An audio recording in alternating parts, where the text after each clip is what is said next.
You are live. 9 a.m. Fix the clock. They fixed the clock. Now we're short.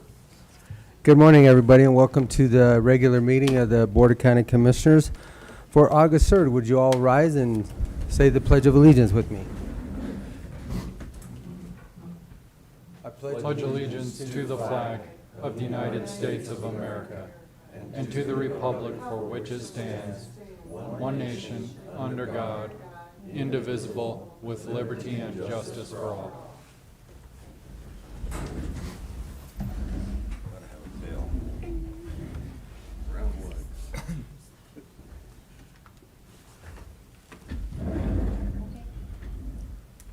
Okay, gentlemen, first of all, we have our minutes for last meeting. Have you read them?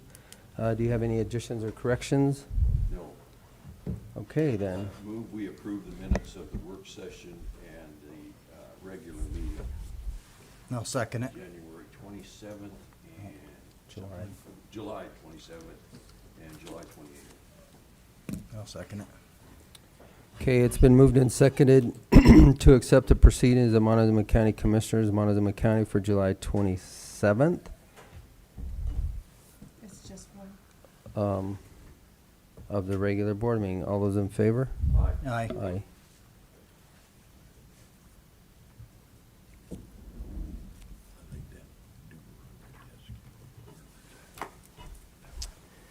Okay, and then next is planning. Good morning. Good Morning. How are you? Good, how are you? Good. So we have two Mylars to be signed. One's for the Paul and Dana Weyand's GPUD Phase 1 that's been approved, and also for the Oliver Shack boundary line adjustment that's went through the process because it's a subdivision amendment. The third plat we need to review and get approved for the Linhart boundary line adjustment. Okay. On that, bring that up, Shaq. Jesse Linhart has 3 acres that's in a triangle piece adjacent to her parents' property. She wants to cut off the south triangle, convey that to them, and she'll get kind of a rectangular piece around the pond to the west of her remaining property, just to kind of square it up. And not have her parents have to move stuff off that triangle piece of her property. So the triangle piece is the 1.74 acres, and then she's going to add that over to the pond area? Yes, on the west. Just to the... Correct. So it's just kind of a trade-off. Okay. She already has her driveway permit in place. The driveway permit, is that where the irrigation pipe is, or is that just an easement for the pipe? That's just an easement for the pipe. The driveway access is up on the northeast Right. corner Okay. off of 44. And that's just going from one family member to the other? Yeah. Yes. It's Correct. Just to clean up, to square things up there. Yeah. Okay. Any questions or comments for planning? Well, then I would entertain You want to roll back down, Shaq, so I can get my information?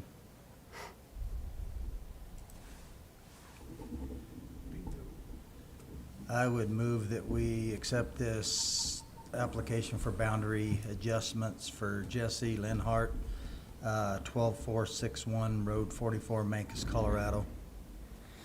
Second. Okay, it's been moved and seconded to accept the application boundary line adjustment agreement for Jessica Linhart, located at 12461 Road 44, Mancos, Colorado. All those in favor? Aye. Aye. No, we just have signatures. Gosh, you guys are gonna, wow. All right. We need to get you your own monitor. There used to be one there. I don't know if it's parked in, there's another monitor under there. I don't know why we don't have it connected. I can always look on this too. Sometimes it's just a little easier to see on the big one. Yeah.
It's a little better. I've lost a lot of strength, just not doing my normal stuff.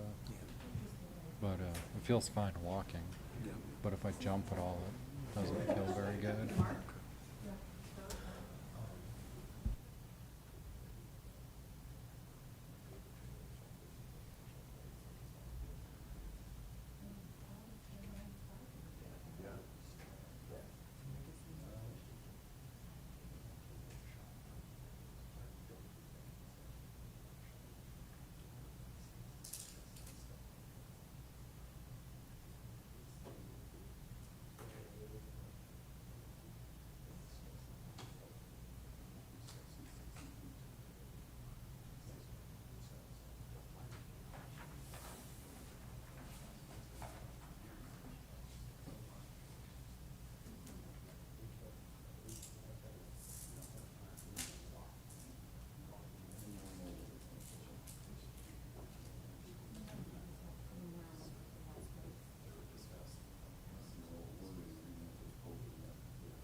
The only other item we have is the appointment for a new planning and zoning commissioner. So, basically, this was discussed yesterday, and it is part of unfinished business, but we can take care of it right now. So with the resignation of one of the members, we do have a list that we had created the last time we had interviews. Planning's recommendation yesterday was to bring John Hernandez to the table, who was next on the list. And if that's still your recommendation, then gentlemen, any discussion on that, or? No. Move we appoint John Hernandez to the Planning and Zoning Commission.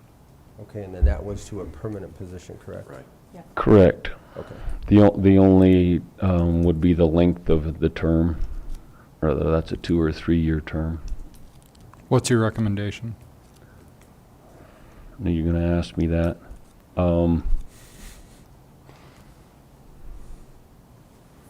Wouldn't he be finishing the term that He's he's just finishing replacing? a term right now, wouldn't he? Would that And then be- That's true. I think he's just finishing it, so we Is can that just, 1 year? He could finish it, or we could do a 2 year term that would have take him to December of 2022, which is when the That's other fine. commissioner's term would have expired.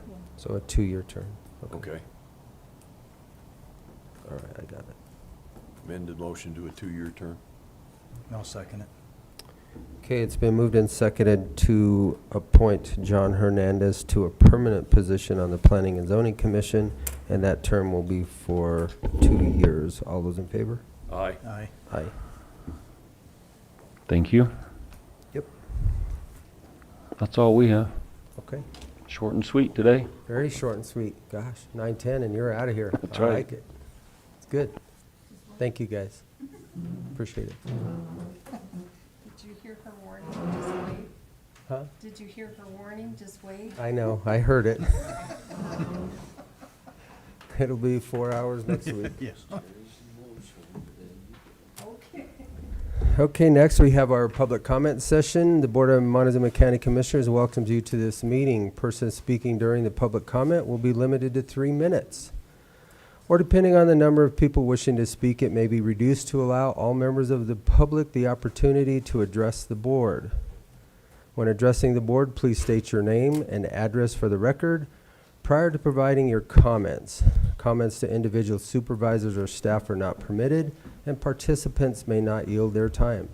And with that, the public comment session is open.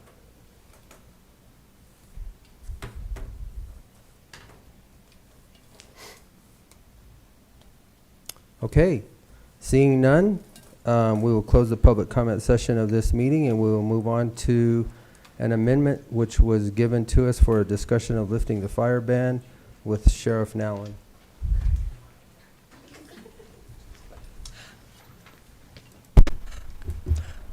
Morning. Good morning. Morning, Steve. I have, as we've all seen, we've had much needed improvement with weather and moisture, and it keeps going. It looks like there'll be some more in the future, maybe not later this week, but it'll follow again. Let's hope that that keeps going. But right now, in talking with and visiting with each and every one of the fire district, protection district chiefs, they're in agreement with me that maybe it's time that we lift this fire ban.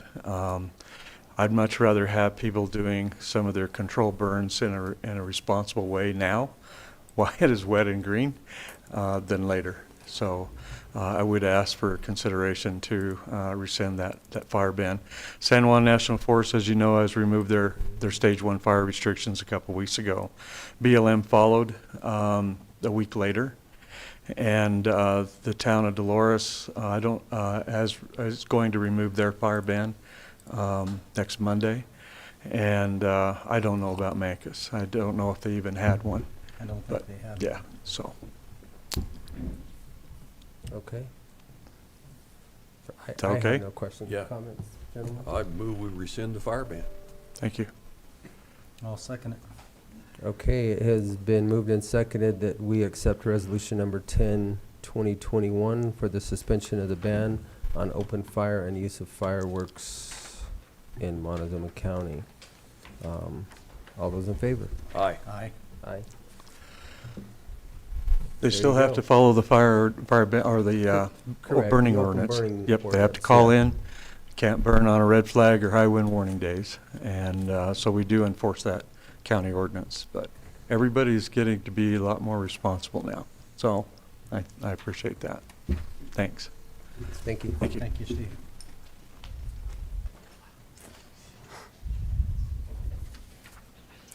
Okay, public health contracts. Bobby, Laurel, I don't see Bobby, but Laurel.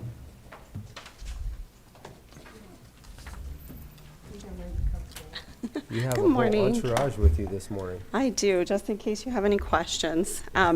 We are asking for a signature on the CNC grant that goes from September 1st to August 31st. This is the suicide prevention grant, and I'm not really sure why it's a month later than the rest of the state grants, but it's time for signature on that. And our team has been doing such a good job getting stuff out. And so I don't know if you guys have any other questions about it. Gentlemen? No. No, I don't have any. Okay. Yep, I'll get that. I don't. We're gonna make it easy on you. Is this the one I need? Oh, we got two signatures. Got two of them, we gotta do it. I would move that we sign this agreement from the Montezuma County Public Health Department in the state of Colorado for, It's actually two numbers combined, isn't it? its contract number 2020-3672, amendment number 2. Second. Okay, it's been moved and seconded to accept the contract amendment number 2 between CDPHE and Board of Montezuma County Commissioners. Amendment contract number 2020-3672, amendment number 2. And do we need to actually have the total in the amount of $458,975? All those in favor? Aye. Aye. Aye.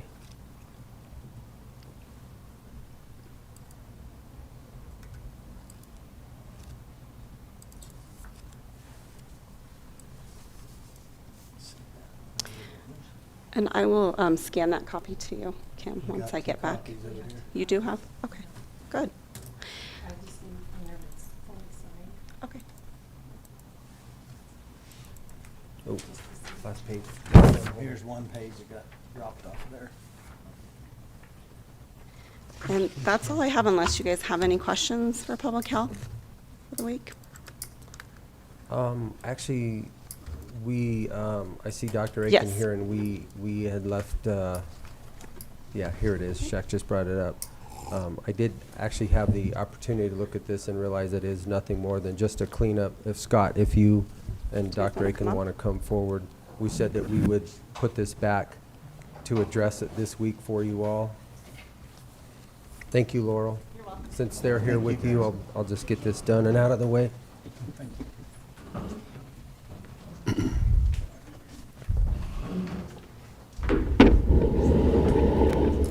And again, I'll just do a quick synopsis of it, but it's just basically a cleanup, and it was left off our packet last week. We didn't have the opportunity to view it.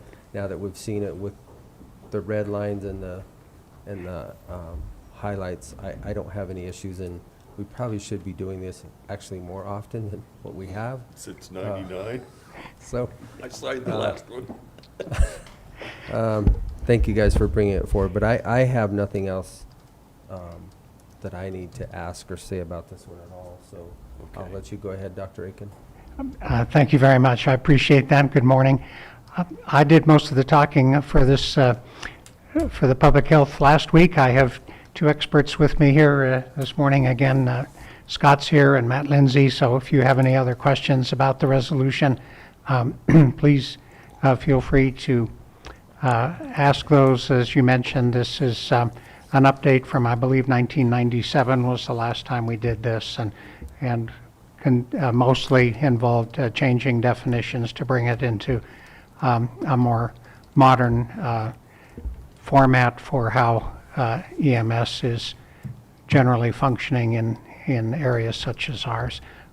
Matt and Scott, do you have any comments? No, I mean, we kind of started talking about this with Mr. Candelaria about a year ago, and then everything else kind of got in the way. So, COVID kind of Yeah. crashed the last 16 months. yeah, Yeah. so, it's something that the region's been trying to do in each county for the last 3 years, and we're the last county, but, you know, we saved the best for last, so.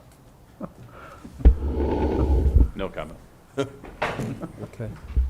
With So- that, I'll move adoption of Resolution 9-2021, Montezuma County, Colorado, concerning ambulance service licensing permits and regulation of emergency medical services. I'll second it. Okay, it has been moved and seconded to accept resolution number 9, 2021, Montezuma County, Colorado, concerning ambulance service licensing, permits, and regulation of emergency medical services. All those in favor? Aye. Aye. Aye. Do you gentlemen need an original or a scanned copy, or do you? Is that the clean copy? I had, the one I submitted had all of the, It's a clean copy. Yeah, but It's a clean copy, but do you need a copy or do you need an original? Do you need wet ink? no, I can get a copy electronically if that's okay. okay, I will email you a copy. Thank you very much. Thank you very much. Thank you, gentlemen. Appreciate Thank you for it. being here, and Thanks, thank guys. you for your patience. Yeah. I appreciate it. Thanks for your time.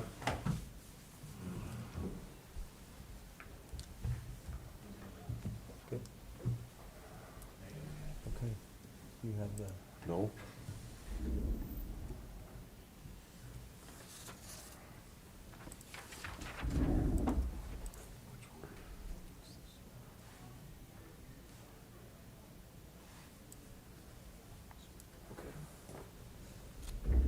Mr. Chairman, I move we go into executive session for a conference with the attorney for the purpose of receiving legal advice on a specific legal question under CRS, Section 24-6-402, parentheses 4, parentheses B. I'll second it.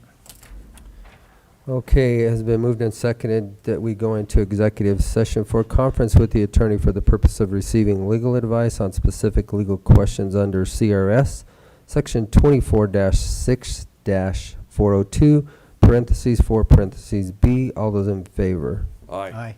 Aye. Okay, You don't need to leave, Dexter. We're going to go back here. we're going to go to the back. I think you do need to mention who's going to be in the executive session. In the executive session will be our county clerk, Kim Purcell, Commissioner Stevenson, Candelaria, Lindsay, Attorney McLaren, Rob Englehart, Administrator Powers, Road Superintendent Rob Englehart, and Jeff Bonnell, and Cherie Cherie, Bilstein. Apologize. Beistein.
You're live.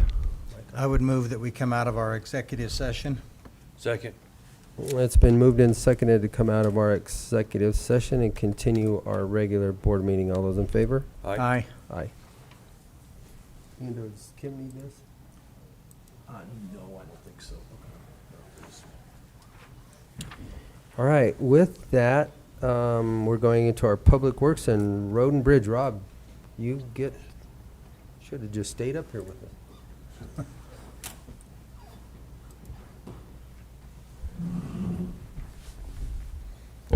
Morning. Morning. Good morning. Morning. Again. Okay, again.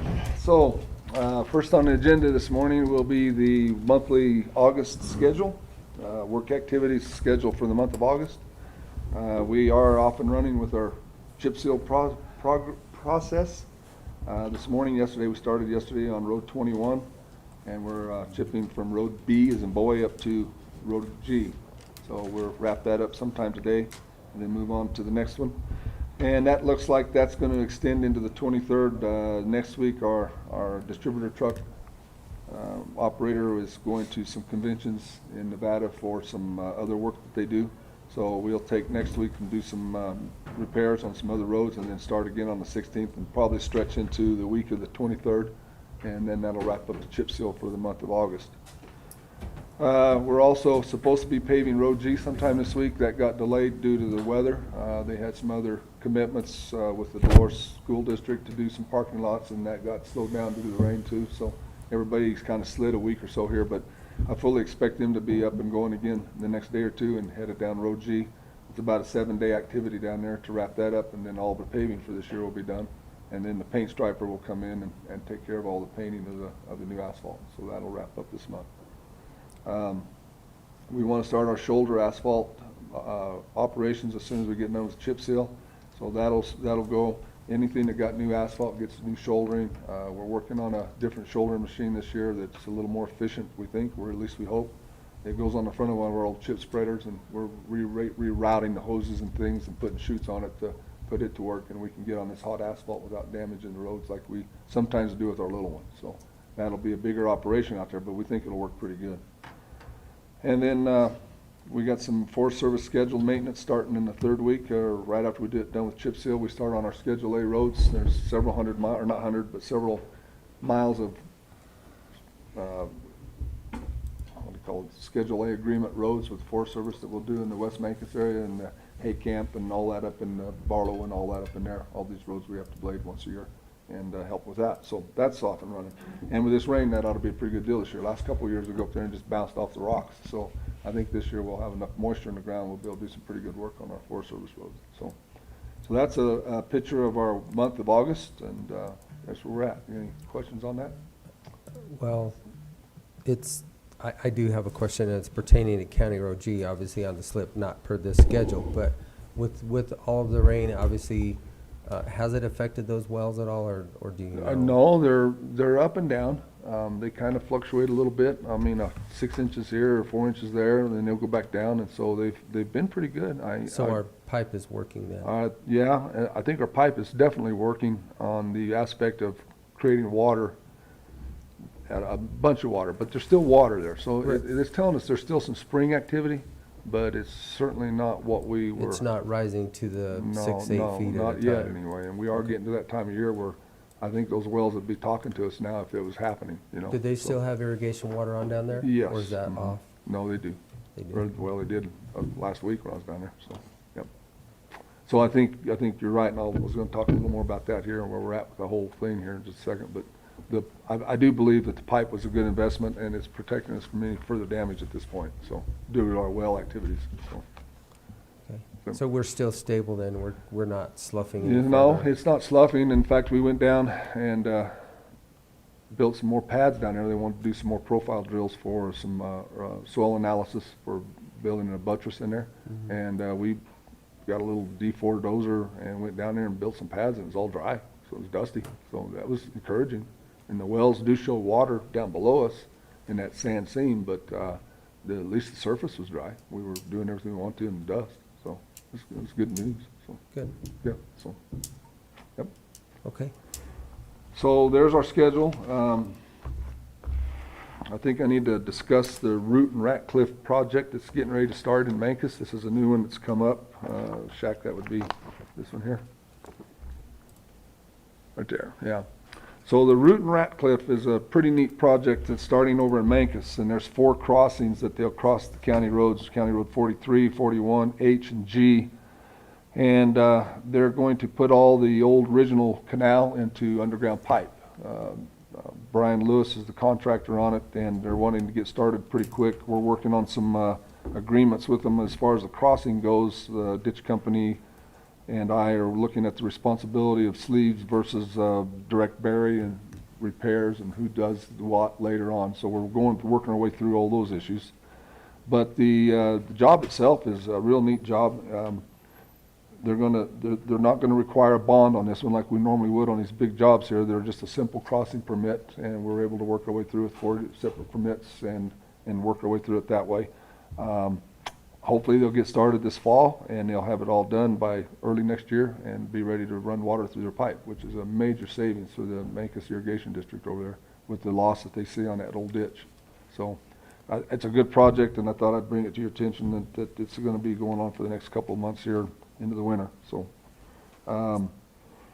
So what was your final agreement for the crossings of the road? So well, we don't- they chose to do an indemnity on the responsibility, but we have some verbiage on an item about the type of savings that they would see from the county. So we're still working that issue out, and I haven't got an answer back from Sam on that yet. So, but basically, they want to do a direct bury, and they're willing to take the responsibility of the crossing forever. That Just the county is, so that we don't end up with another situation that we right. have currently ended up with.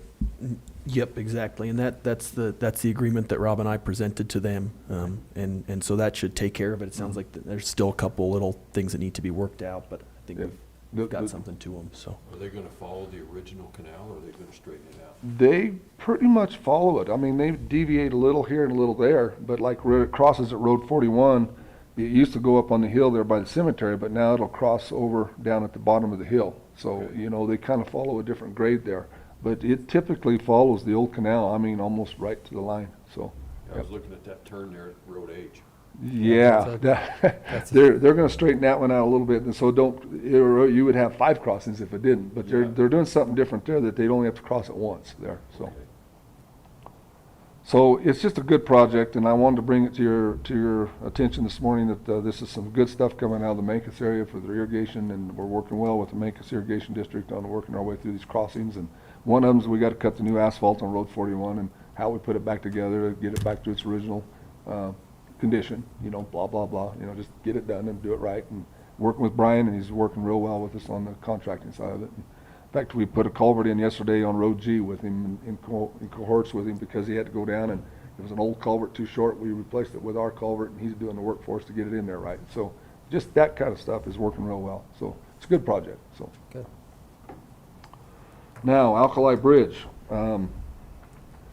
another issue. We're doing good with that. We've got we're waiting for some checks to be cut so we can pay the fees we owe the escrow companies for the land purchase. So when those checks are cut, we'll get those to CDOT, and they will get this land wrapped up, this land purchase. So what I'm showing you here is some ideas that we're working with CDOT on. Right now, they cannot do work in kind type work because of the federal funds in it. So like we do matching with DOLA, we can't do that here. They just can't. It's just not set up that way. So I said, well, let's just remove the rock and the brush removal out of the project scope of work on the bid contract, and we'll do that this winter. And I think CDOT's gonna go with that. So what I'm showing you here is where I've marked it out in blue. There's a big rock outcrop we're gonna have to drill and shoot, and then a lot of oak brush and trees along that corner. And I think we can do that this winter easily enough and just remove that from the value of the whole project as a whole. So we're working with CDOT and Bechtel to come up with a fair, equitable price difference there to say, okay, that's our share. We'll do that, save the price later. That's about as good as we can get on it. So it's just coming out of the bid tab of the Yeah, that's all it's contract. gonna do. It won't Yeah. be there, and that's just something that we're Yeah, gonna do. so we that- save basically markups and bonding and all the other costs that are associated with that type of work by doing the work ourselves. So the good news is we're just this close to getting land purchased and getting it all signed off on and registered, and then working out a deal to do this work and removing that from the bid tab. And anything else we might be able to do, like some earthwork or rock removal or whatever, we can do it that way. How And many I think cubic- that's about the best way we're gonna be able to handle this, and rather than do a in-kind type thing like DOLA, because they just can't function with that, so it doesn't work, so. It still is in kind, we're just removing it from the contract. I get Right, it. yeah, and that was an idea that kind of came out of one of our big meetings, and CDOT was very receptive to it. I said, that's an idea, we can do it that way. So when will this be ready to go to add? Well, I think if we get the land purchased and everything done, I think we can put this out for bid sometime late this fall and be ready to start on it next spring. Spring, Mhm. okay, good. We want to do this work this fall, because there's also, that yellow line indicates a new drainage system down through there, and that needs to really be in before the contractor gets there to build the bridge, because that's right in the way. It's got to be rock removed, ditch moved over, and everything draining correctly to keep it out of the work activity for the big contract. So that's kind of why we stepped up and said, let's go do that this winter. So that will be winter work for the county to take care of that and get it ready for spring construction, so. Is that And a it- and- private ditch or MBI ditch? Or? No, it's just a adjudicated water ditch. It just picks up the ditch. The water picks it up right there and carries it on down to Alkali Creek, so. And then there is gonna be, a road closure here. We can't build this bridge and keep that road open. So when we start this project, the more we can do now, the less time it takes to build the bridge and get the road open back up again, How- so. Oh, gosh, there's not a lot of other accesses to N Road there, is there? No, you You have gotta to go go- up to P and cut across and come back down 21. And there's a way around. It's just an extra mile plus or minus to do it. But there's just not enough room down in this little canyon to build a bypass Correct. and not get into all these other Correct. FEMA and other issues, so. Is that there right by Samora's? Yes, sir. Mhm. Yep, yep. We So- just want to make sure that we get that out in plenty of time to Yeah, let the people yeah. know, because that's just going to be one more, probably 4 to 6 month process. of 6 them. months, yes. Yeah, having to you're, get you're right on the money, 6 around months. that. Yeah, right now they're estimating 6 months. And if we can do some of this up front, it might shorten it, a week or two or a month, but, yeah. So it's gonna be one of the big ones, but it's gonna be a very nice bridge. It's gonna be well-built, and it's gonna be concrete surface, and we don't have to do pothole repairs and asphalt millings and grindings on them in the future. It's a plan for future, endurance and hold up for many, many years without a lot of maintenance cost to it, so that's what we're trying to achieve, so. So there's that. Then back to the McCamel slide. Told you about the holes we drilled. So what's happening is the engineers are reviewing the data, and they've got all the data in now to do the soil analysis and tell us basically then how to spend our money. Either we can go down and do a rock toe embankment and build it back up, or we go back and say, okay, design a head wall, sheet piles, H piles, something that'll hold that in there and not have to lose no more of that road. And so before I was willing to spend that money, we went ahead and we put a little more money out there and said, let's do this right, do it engineered, let's get it engineered, and this is what they're working on right now. So once we get that data, we'll formulate a plan, and then we'll go to work on getting our 404 permits with the Corps of Engineer to work down in that area. And we'll get with the Mountain Ute tribe and bring them up to speed, have a meeting with them and show them what our plan's gonna be, which is what they requested, is when you're ready to talk to us about your final plan, then we'll visit with you again. And I'd like to get started on this sometime in late September, early October, and get this done before winter. So we are getting close to that now, where we can make that move. So with the answers we hope to get out of engineering here in the next couple of weeks, we should be able to plan something in, so. Good. And good question on your stability. It is holding and it's doing real well. So right now we're doing fine, so. Other than that, that's it. Sounds good. Okay. And you're gonna take care of that one? Yep, already did. All right, so, all right, done. Are you? I'm done. Good. All right, Gentlemen. I'm done. all right, thanks. Thanks. See you guys. Thank you, Thanks, Rob. Rob. Have a good day.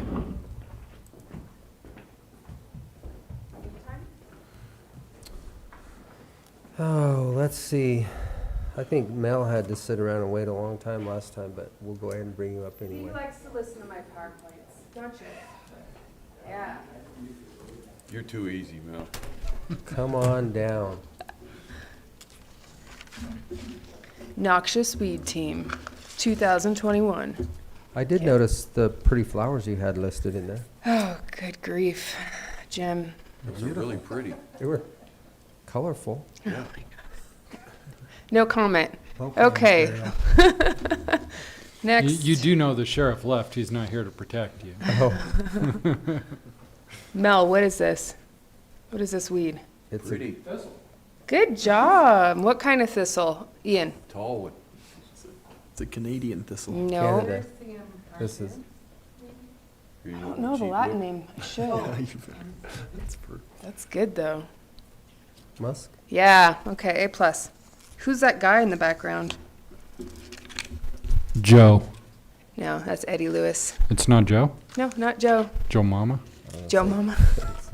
Okay, next. So it's definitely the year of the musk thistle.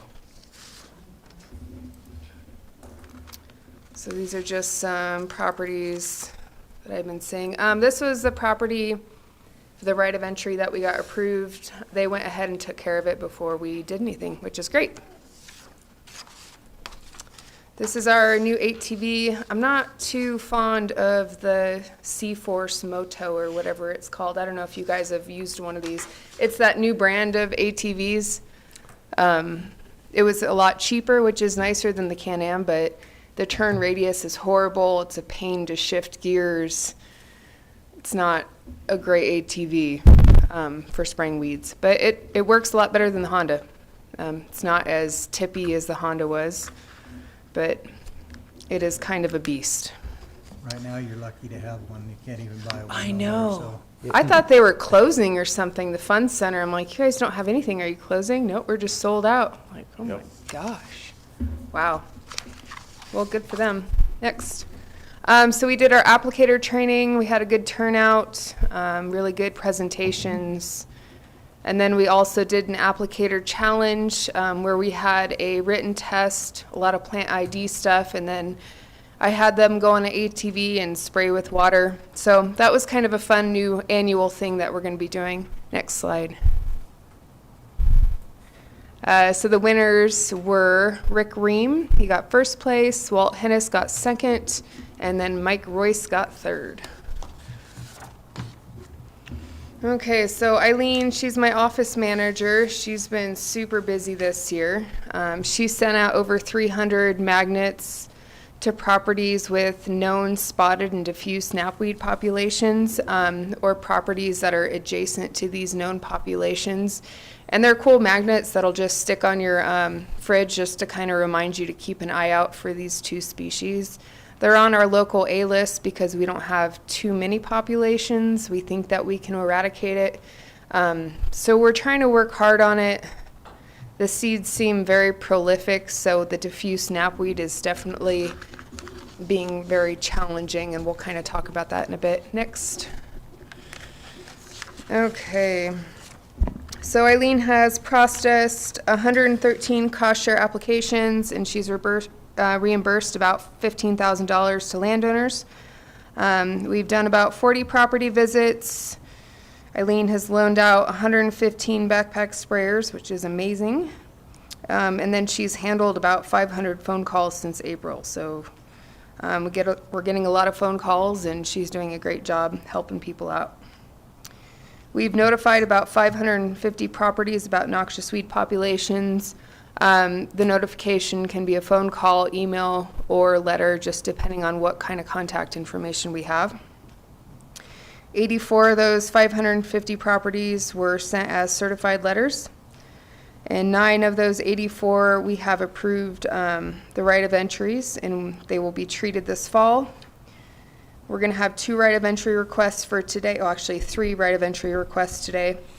13 properties out of that 84 still need to be evaluated, and the rest have either contacted us or we've seen visible management. So the ROEs, those were the ones that we approved last week, correct?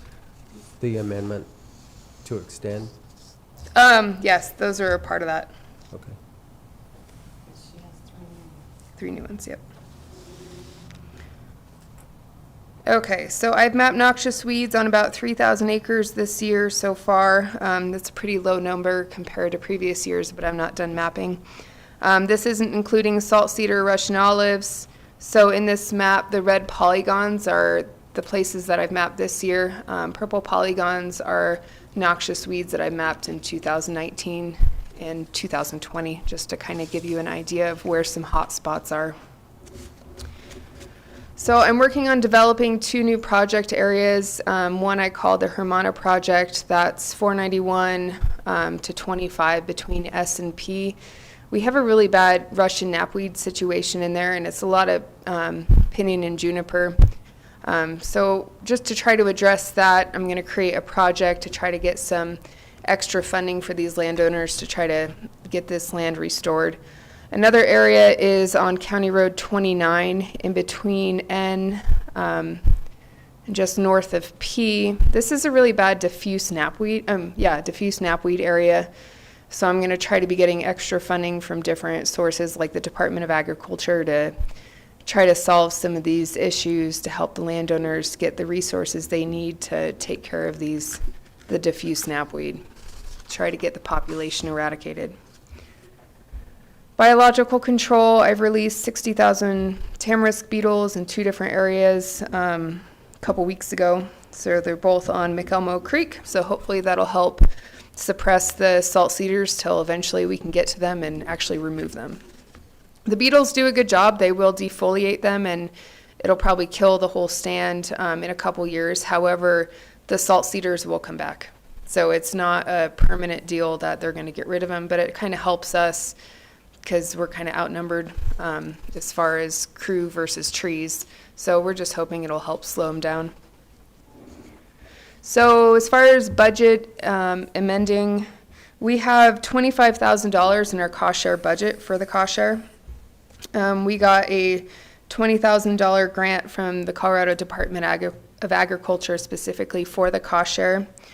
So we guessed that we would get at least $10,000 in grants for 2021 cost share. So we budgeted for $35,000, but we ended up getting an extra $10,000 from that CDA grant. So we're requesting that I guess we're not going to amend it until fall, but I just need permission to spend that extra $10,000 now, and then it will get reimbursed this fall. Does that make sense? So again, you've approved 2 other amendments for that budget, and rather than keep amending it, We're just going to do it at one time. just do it one time at the end of the year. But I still told her she couldn't spend money without your permission.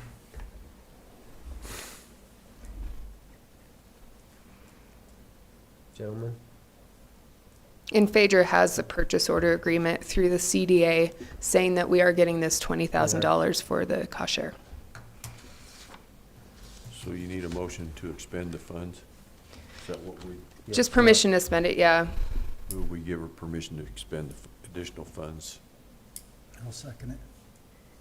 So it has been moved and seconded to be able to spend the additional $10,000 from the CDA Yeah. grant, and then we can amend the budget at the end of the year. All those in favor? Aye. Aye. Okay. So I got 3 right of entry requests for today. 2 of these properties are right next to each other in Mancus. One is to be determined 42.5. The other one is like to be determined 160. We'll look at that one in a second. Scotch thistle, and I should have wrote the acreage because this entire property is Scotch thistle. So it's at least 40 acres of solid Scotch thistle. They received notification letters 2016, 2020, and this year. They signed for this certified letter on June 26th of 2021 with no response to us, or they haven't called us or anything. And I just went by there yesterday and I have not seen any visible management. So this is the other one that's right next to it. Same thing, different address. They signed for the certified letter same day. No visible management has been done, and we have not gotten in contact with these guys. Here's some pictures.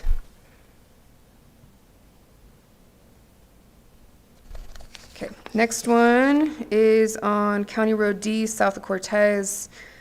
Russian knapweed. He signed for his letter May 26, 2021. Notification letters were sent 2019, 2020, and then this year. We have not seen any visible management, and we have not gotten any correspondence from the landowner. Here's a picture, and it's not great quality. I apologize. That's all Russian knapweed. This entire property is just thick of Russian knapweed. That's all I got. I would move that we approve these 3 right of entries for the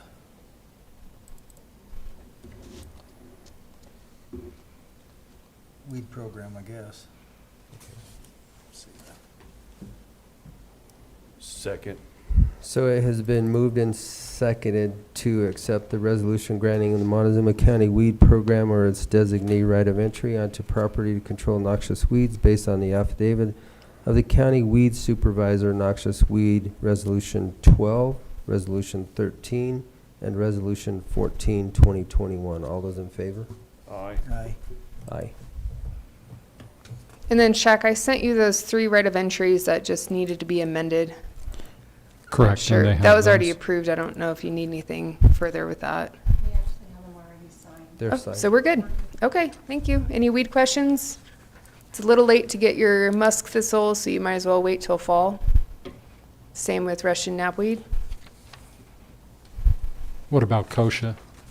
Same with kochia. Kochia's pretty much done its thing. It's going to seed. Spraying it is just kind of a waste of herbicide, so maybe get a weed whacker and whack it down. How long does it take to climb to the top of one after all this rain? Yeah, it's gonna flourish for sure. You can use it as your Christmas tree, probably. There you go. Be a good harvest. Oh, kochia tree, oh, kochia tree.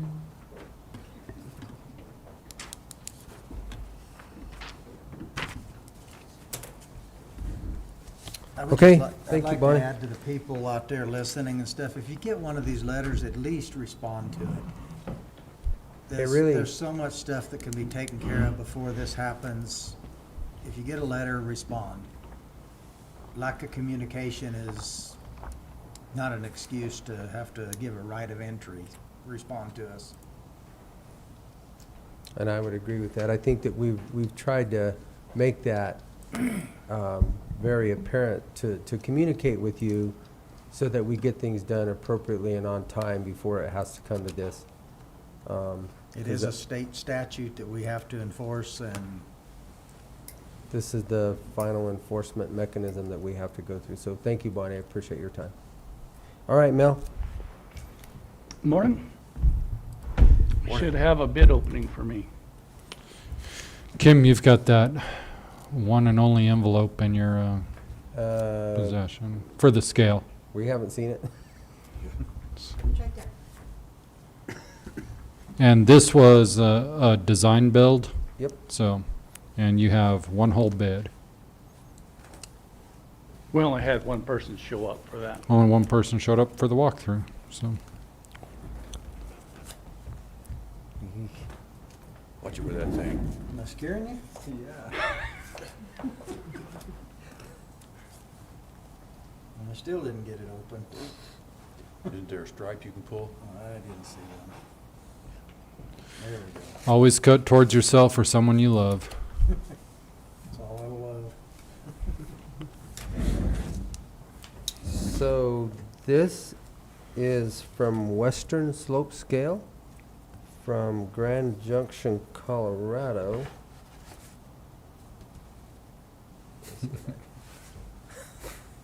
An envelope and an envelope. Trust me. Might be good if there was another envelope in.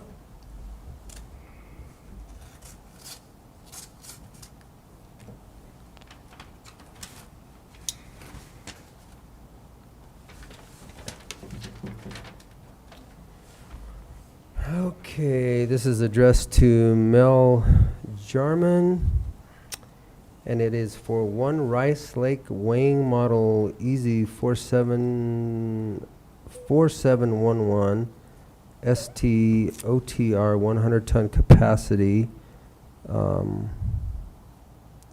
profile above ground truck scale with a steel deck in the amount of $84,750, and with that it includes $3,600 for the removal of the existing scale.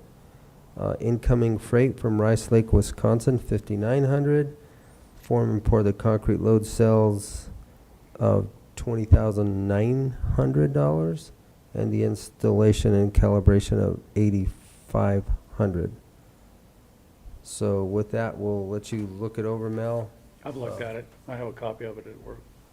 You have a copy of it?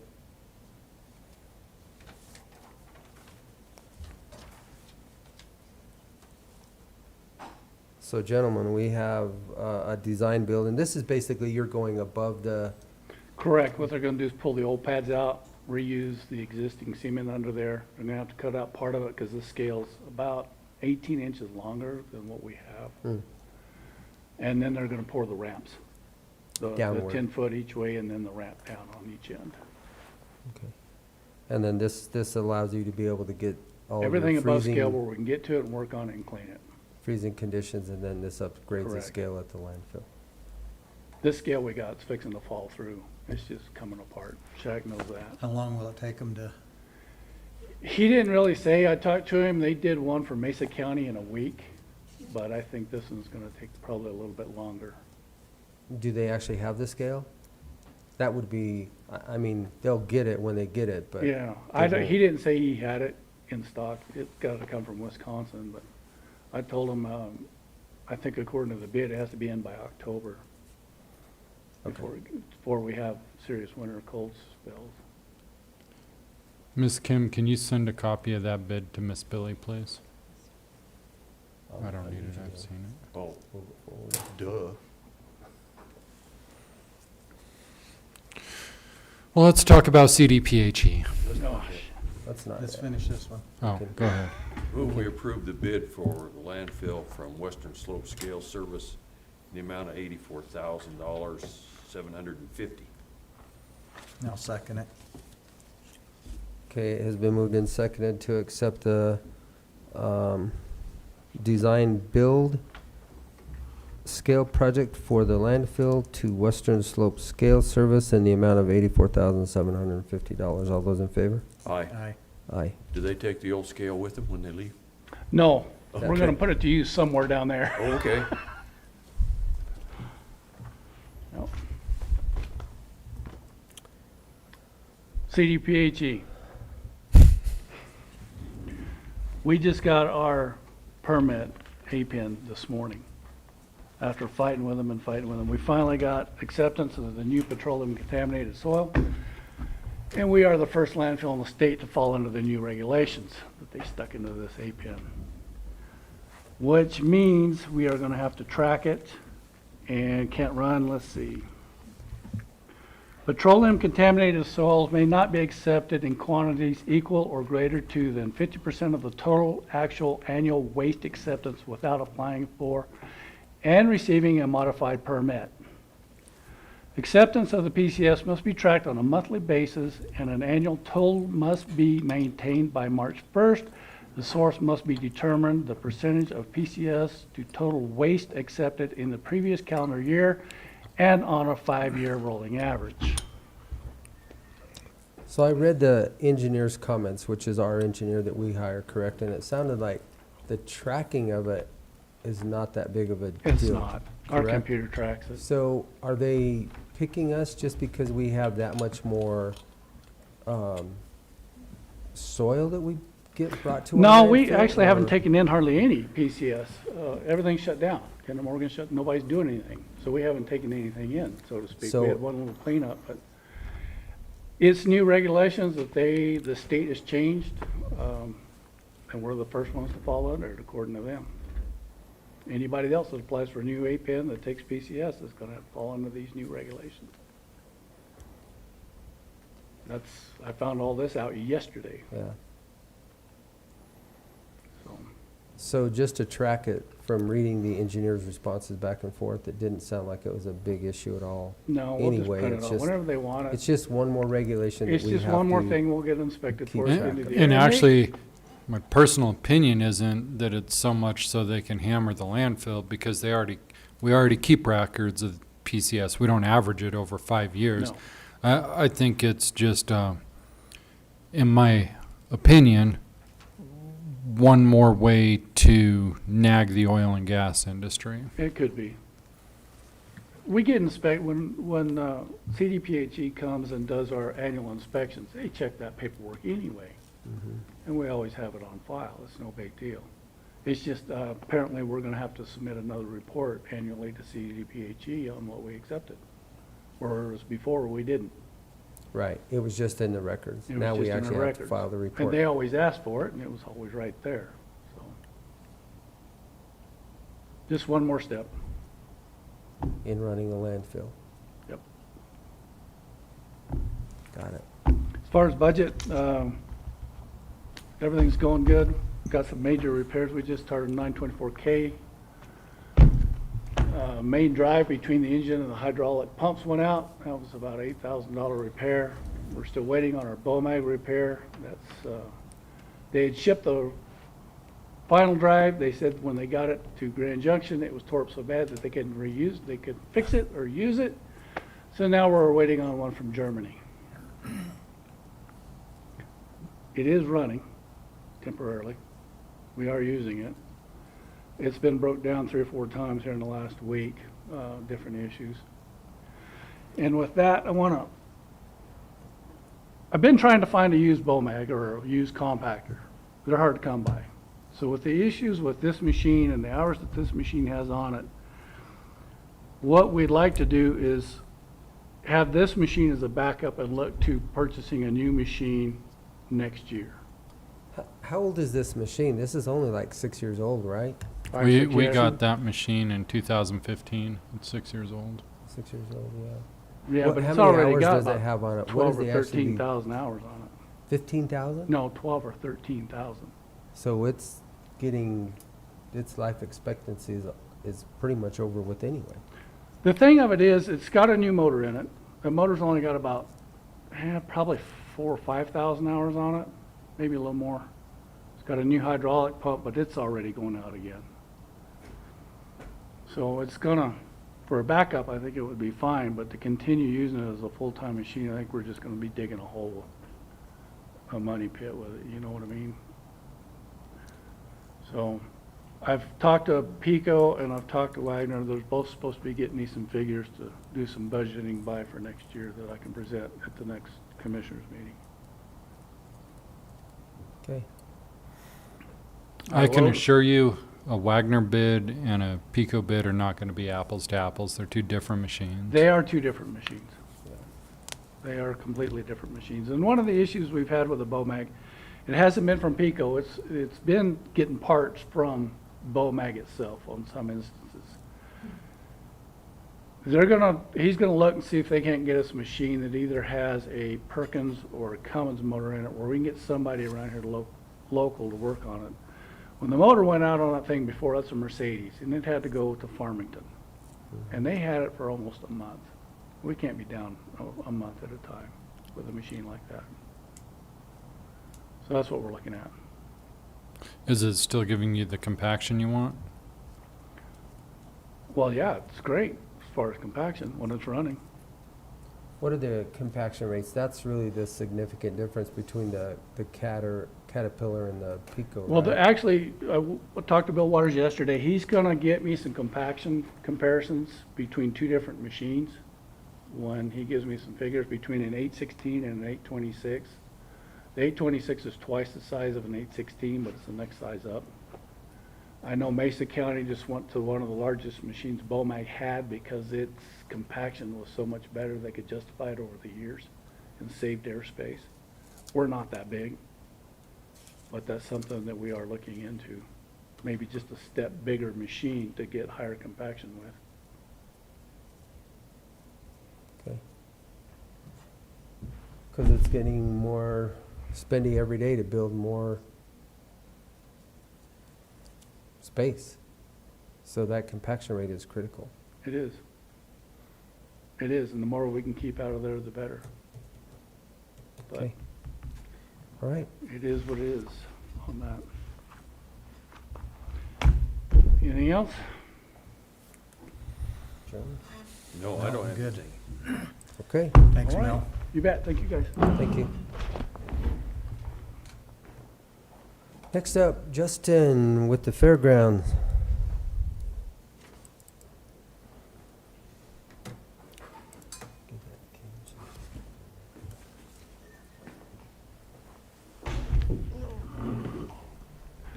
Morning, gentlemen. Good morning. Morning. How are you, Justin? You still alive? Yes, I am. Did you guys get a chance to go out to the fair? Oh, yeah. Wander around? Yep. Good. I think it turned out pretty good this year, so. Well, start off our attendance to date, and this doesn't include everything at the fair, but 53,365. And our income is 61,509.99. This last month, we had the animal weigh-in, which was back on July 7th. That went good, and that was for the fair. National Team Roping came in July 10th and 11th. They had a real good outing, 2-day outing there.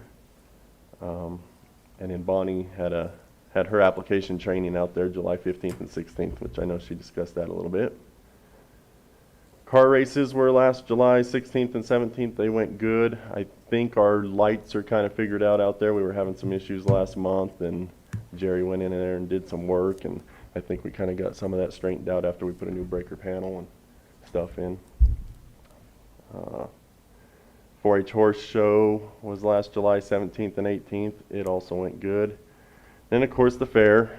That consisted of the Chancey Williams concert, demolition derby, a rodeo, barrel race, goat roping, ranch rodeo, mud bog. Those were some of the big events that went on out there.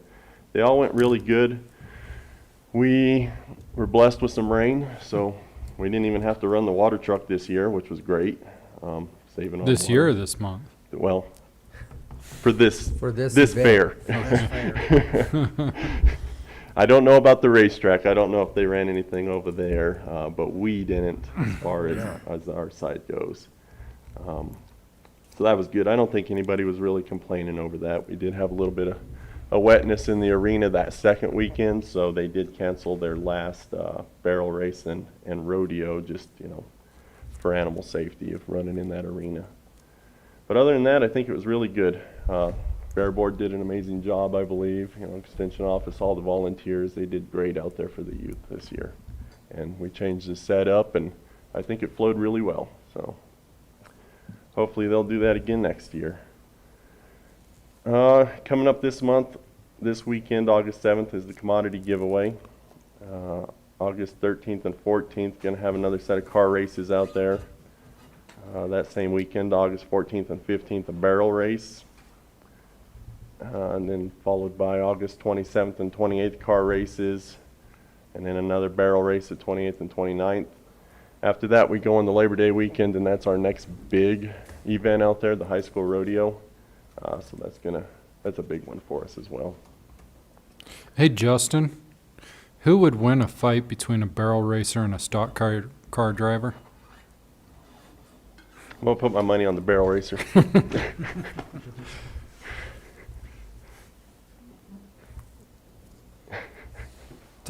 I've got a question on the commodity giveaways. We had discussed in the past, before your guys' time, those coolers, have we ever gotten any farther movement with getting those moved into town where the commodities are actually in town where? So Lori Hall's deal was going to try and take them, and something worked out, and something wasn't able to work out in the legalities, and she couldn't do it.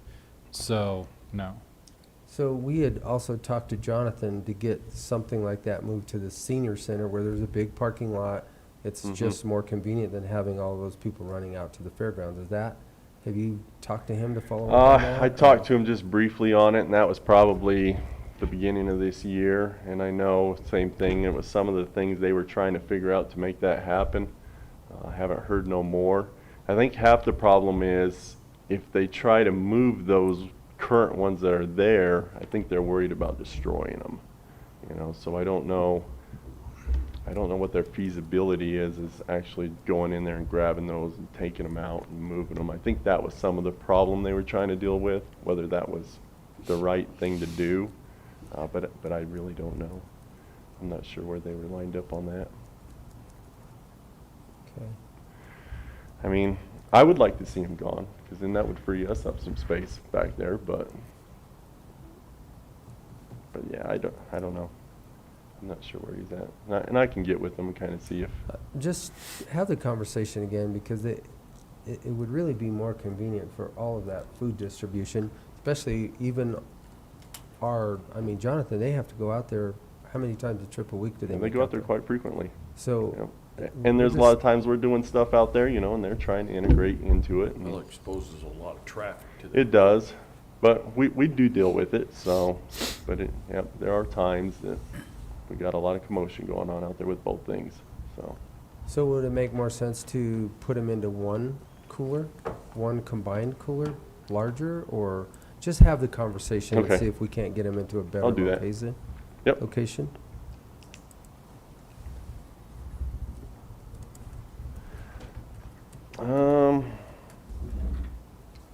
Other than that, everything went good. I think the only issues that we kind of had with the fairgrounds, and it was during the fair again, was some of the electrical next to the poultry barn and the goat barn, and we always have problems every year. It kind of pops breakers when they're putting on there. So, I mean, that's still something we're trying to look into the future, see if there's something we can do there to kind of prevent that. But How many amps do we have going into the poultry barn?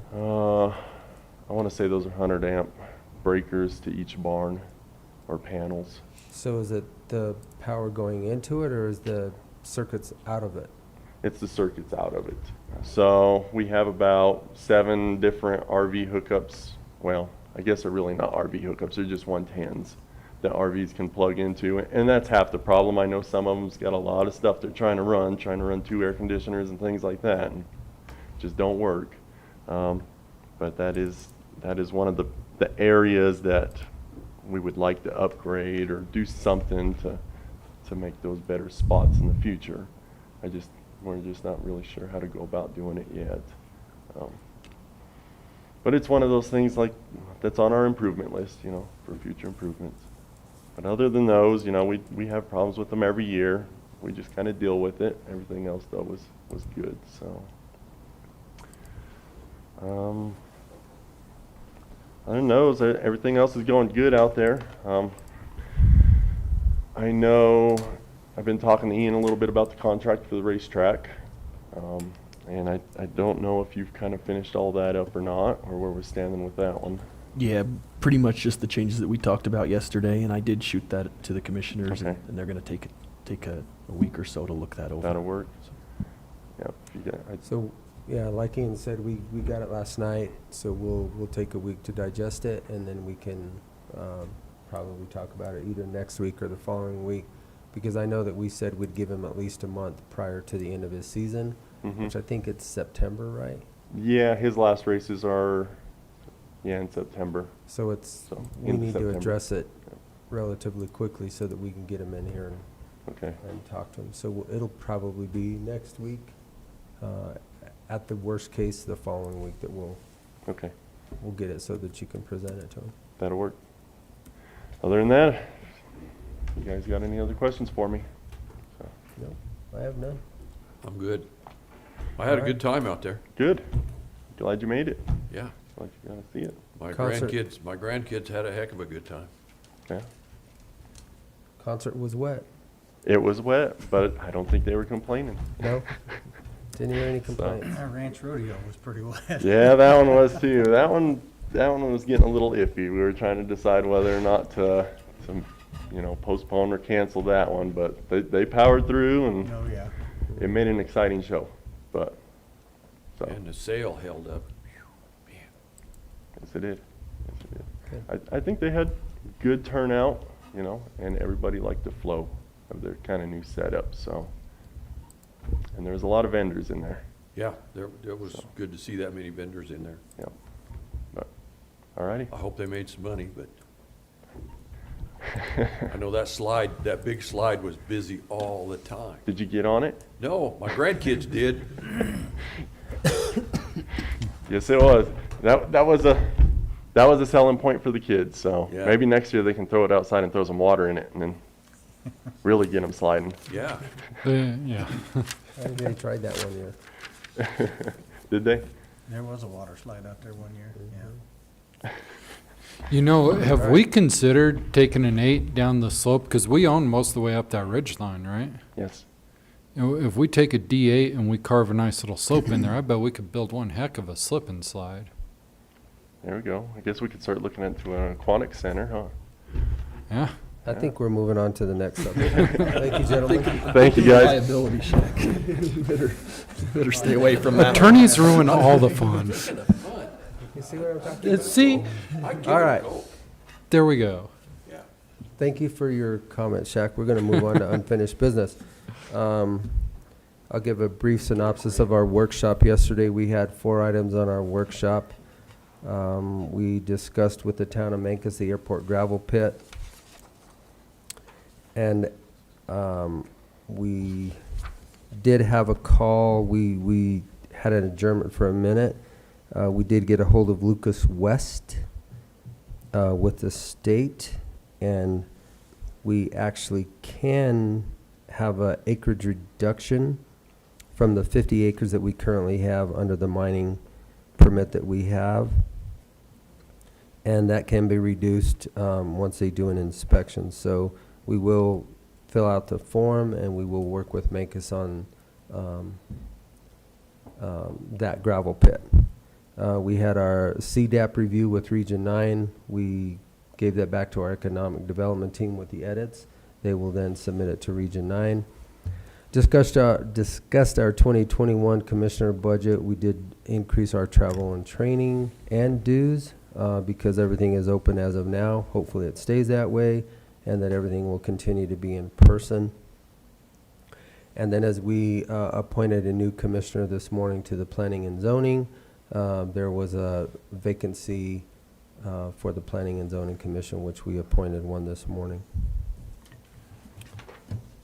And let's see, what else was under unfinished business? Gentlemen, do you have anything? Jim, we do have the partnership agreement with the USDA that you sent over to me. Yep. I did look that over. It looks fine to me. Okay. So that's one that you'll sign. Okay. And so that was okay because, until you say it's okay, Yep. I don't sign anything. Yep, that's fine. So I did look it over. So we will have That was US for the noxious weed department. So keep on go ahead and move forward. No, that's it. I believe.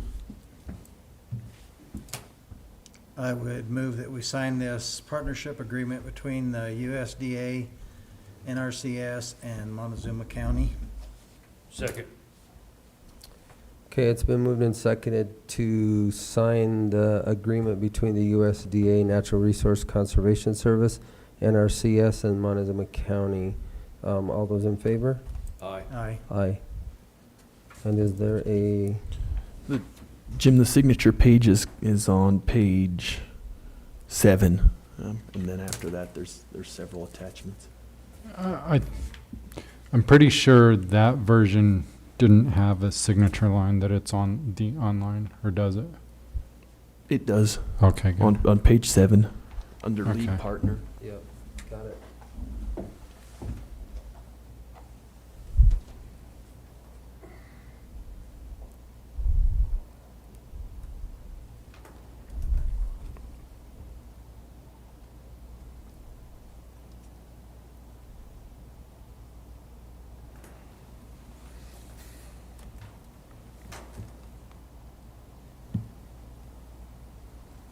Okay. That one is done. Anything else? Do you guys have anything? I have else nothing under else under unfinished business. for this week? Okay. Well, I tell you what we can do. We can go right into our reports, and we'll get those knocked out before lunchtime. So, And James Dietrich is in training, so okay. So it's we'll just leave him us. as a no report. So, Ian, do you have anything? Nothing new at this point. As Rob said earlier, we're working on that agreement with the ditch company to get that ditch project done. Other than that, the Road 41 case, we're just waiting on the court at this point to figure out if the appeal is going to move forward or not. And other than that, no updates to provide. Okay. Okay. Yeah, spent a little time answering emails and phone calls, but it wasn't overly abundant amount. Went to the county fair, had a really good time. Spent a little money. But also listened in on the city council, and They didn't do a lot. They had a pretty light agenda. As soon as I find my notes here. Let's see, where'd we go? There we go. In their work session, they did acknowledge Kim and her gang from her office for all the work that they have done in the elections with the city and thanked them for that. Also, they discussed their water tank refurbishment out there.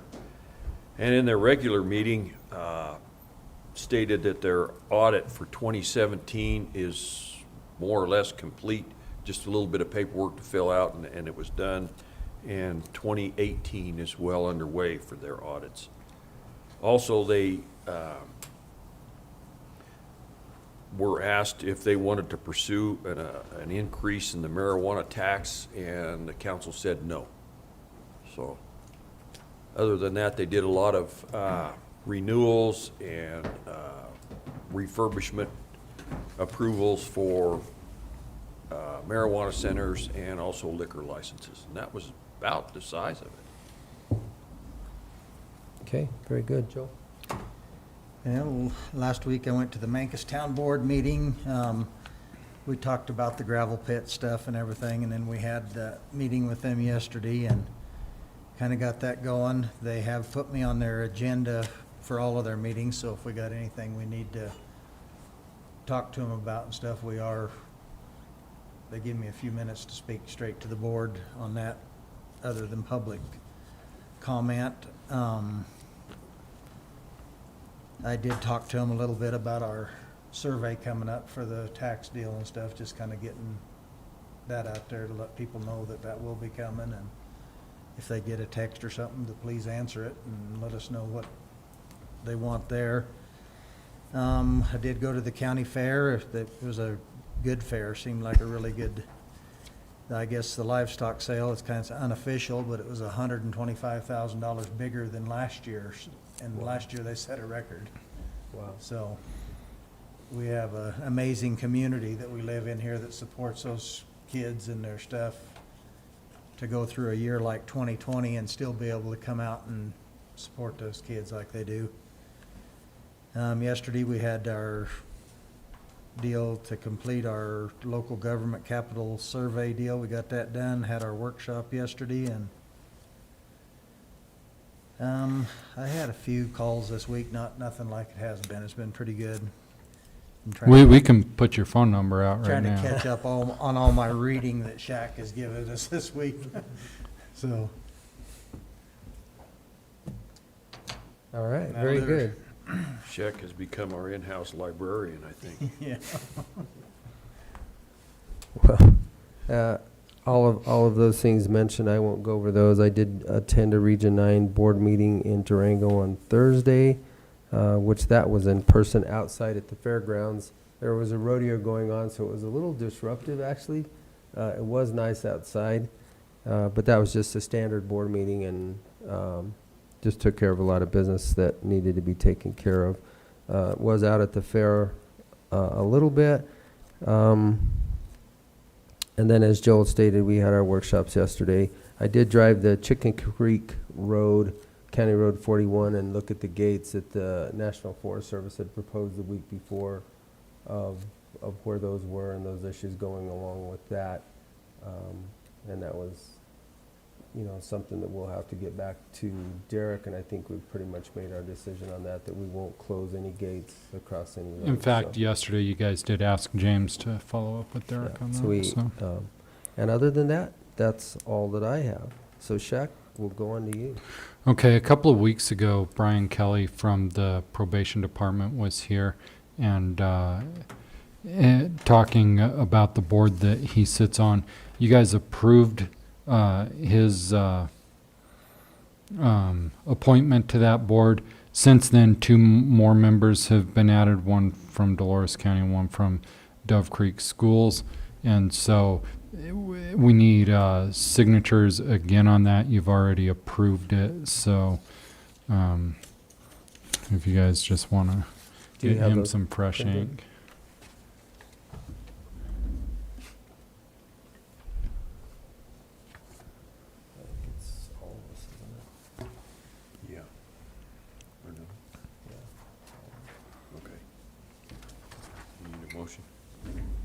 I don't know if you guys need to motion. You guys approved it, they just added 2 more names, so. Okay. I think we just need signatures on that. And then next I will have your financials for the month of June.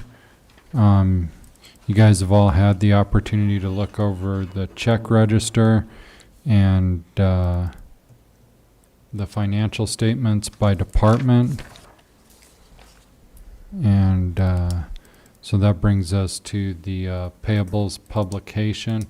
And again, in the meeting last week, you approved the social services portion of this, but the grand total that you need to approve is $3,602,572.49 for the month of June 2021. I would move that we pay the expenditures in the amount of $3,602,572.49 for our June 2021 expenditures. Second. Okay, it's been moved and seconded to pay the expenditures of Montezuma County from June 1st to June 30th, 2021, in the amount of $3,602,572.49. Any questions or comments? Nope. All those in favor? Aye. Aye. Aye. Next thing I have is a public notice that'll be happening next Monday, and I'll be putting out some more public notices throughout the week, but notice is hereby given that the Montezuma County Board of County Commissioners will attend an event at the Montezuma County Heritage Museum. Chris White, Jamie Gomez, Geraldine Francis, and Catherine Grosscup from Chaffa are planning to be in the Cortez area on Monday August 9th to meet with some of Chaffa's partners and stakeholders. The Montezuma County Heritage Museum is hosting appetizers and wine for a meet and greet from 5 o'clock to 6 o'clock p.m. The Montezuma County Heritage Museum is located at 35 South Chestnut Street. That's right behind this building. So that'll be next Monday night on that. And then I have 2 transfer orders, transfers 4 and 5 for 2021. And I'll just explain these kind of briefly to the commissioners. When we did the solar conversion on the road and bridge shop and on the annex, there was a 5-year buyout agreement that in place of the electric bill would be paid to Shaw Solar as part of that. And when the invoices came in, and those invoices are attached to these transfer orders, they were paid simply out of the account number they'd been paid out of before to the vendor, which was incorrect. This is not part of the capital project. This is part of the 5-year step down on that. So one is from the general fund that covered the administration building, and the other is from the road and bridge fund. So that's transfer orders 4 and 5. I'll leave 4 up if you guys want to read that off, and then I'll switch to 5. Move we authorize order number 4, 2021 for the transfer of $30,579 from the general fund to the capital fund for the solar project. And, well, I guess we could finish that one first. I'll second it. Okay, it's been moved and seconded to accept order number 4, 2021, to transfer $30,579 from the general fund 001 to capital fund 004 to correct the solar invoice paid out of the wrong fund. All those in favor? Aye. Aye. And here's order number 5. I move that we approve order number 5, 2021, transfer of $14,958 from Road and Bridge to the capital fund to correct the solar invoice paid out of the wrong fund. Second. It's been moved and seconded to accept order number 5, 2021, to transfer $14,958 from the Road and Bridge 002 to the capital fund 004 to correct the solar invoice paid out of the wrong fund. All those in favor? Aye. And then the last thing I have is part of my report today is our economic development team is pushing out a survey to the community. You'll be seeing this on Facebook. It'll go out through mailing lists. We're going to get it over to the Journal. The idea of this survey is to find out what products and services people are leaving the area to purchase. What are they going out of county for? We're going to collect and go over the data with Region 9. If the data indicates that there are particular services and industries that people are leaving Montezuma County to purchase products or services, or specifically buying online, then we're going to work aggressively with Region 9 to try and recruit those industries to expand to Montezuma County. And so I just wanted everyone to know to be looking for that survey, fill it out, and what we plan to do with the information is to work to recruit those industries to Montezuma County and have data for those industries of why they should consider expanding to Montezuma County. And unless there's anything else from the commissioners, that will conclude my report. Thank you. No, thank you. And just something else for all the people out there that are watching, you know, leakage is a big thing, and the more that leaks from our community, the less that we're able to bring into our community, and people have to go elsewhere to get that. So please take the survey, give us an idea of what we're looking at and what we need to address. And thank you, Shaq. Yeah, and the work on that was done by the economic development team. Rachel Medina led up the head on that, so I want to give credit where credit's due. Yeah, thank you. Thank you. All right, anything else? Kim? All right, with that, we're going to adjourn, and we will be back at 1:30 for our BOE hearings. We have 3 on the list right now. So we will be back for our CBOE hearings at 1:30.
Okay, gentlemen, we're live. Okay,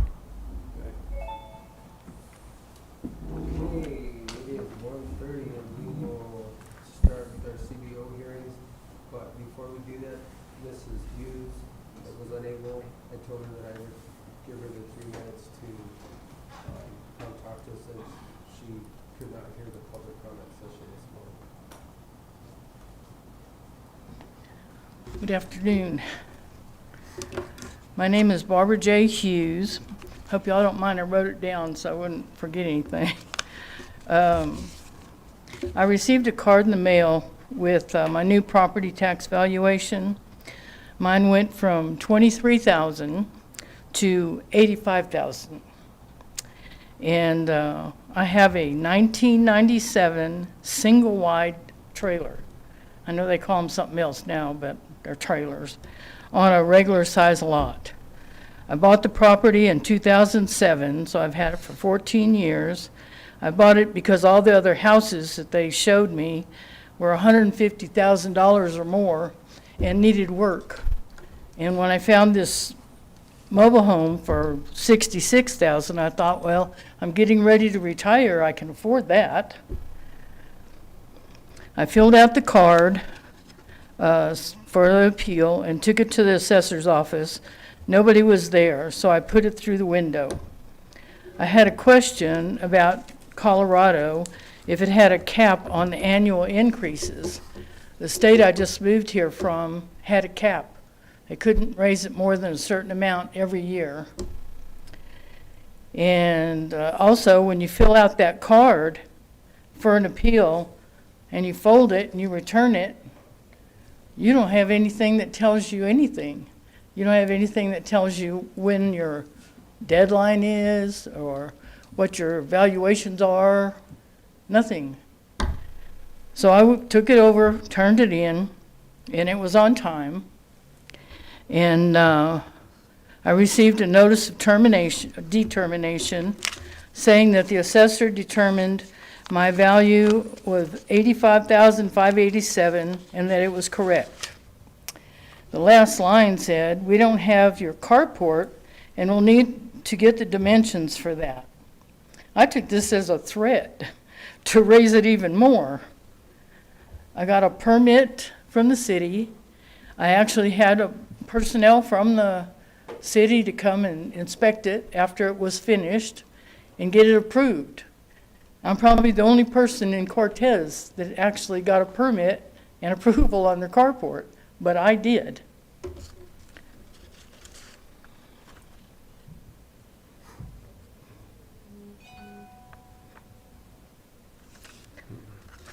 The assessor told me the city does, because I went down and I was complaining about the last line on the notice of determination about my carport. And the assessor said, the city does the permits and doesn't give us the information.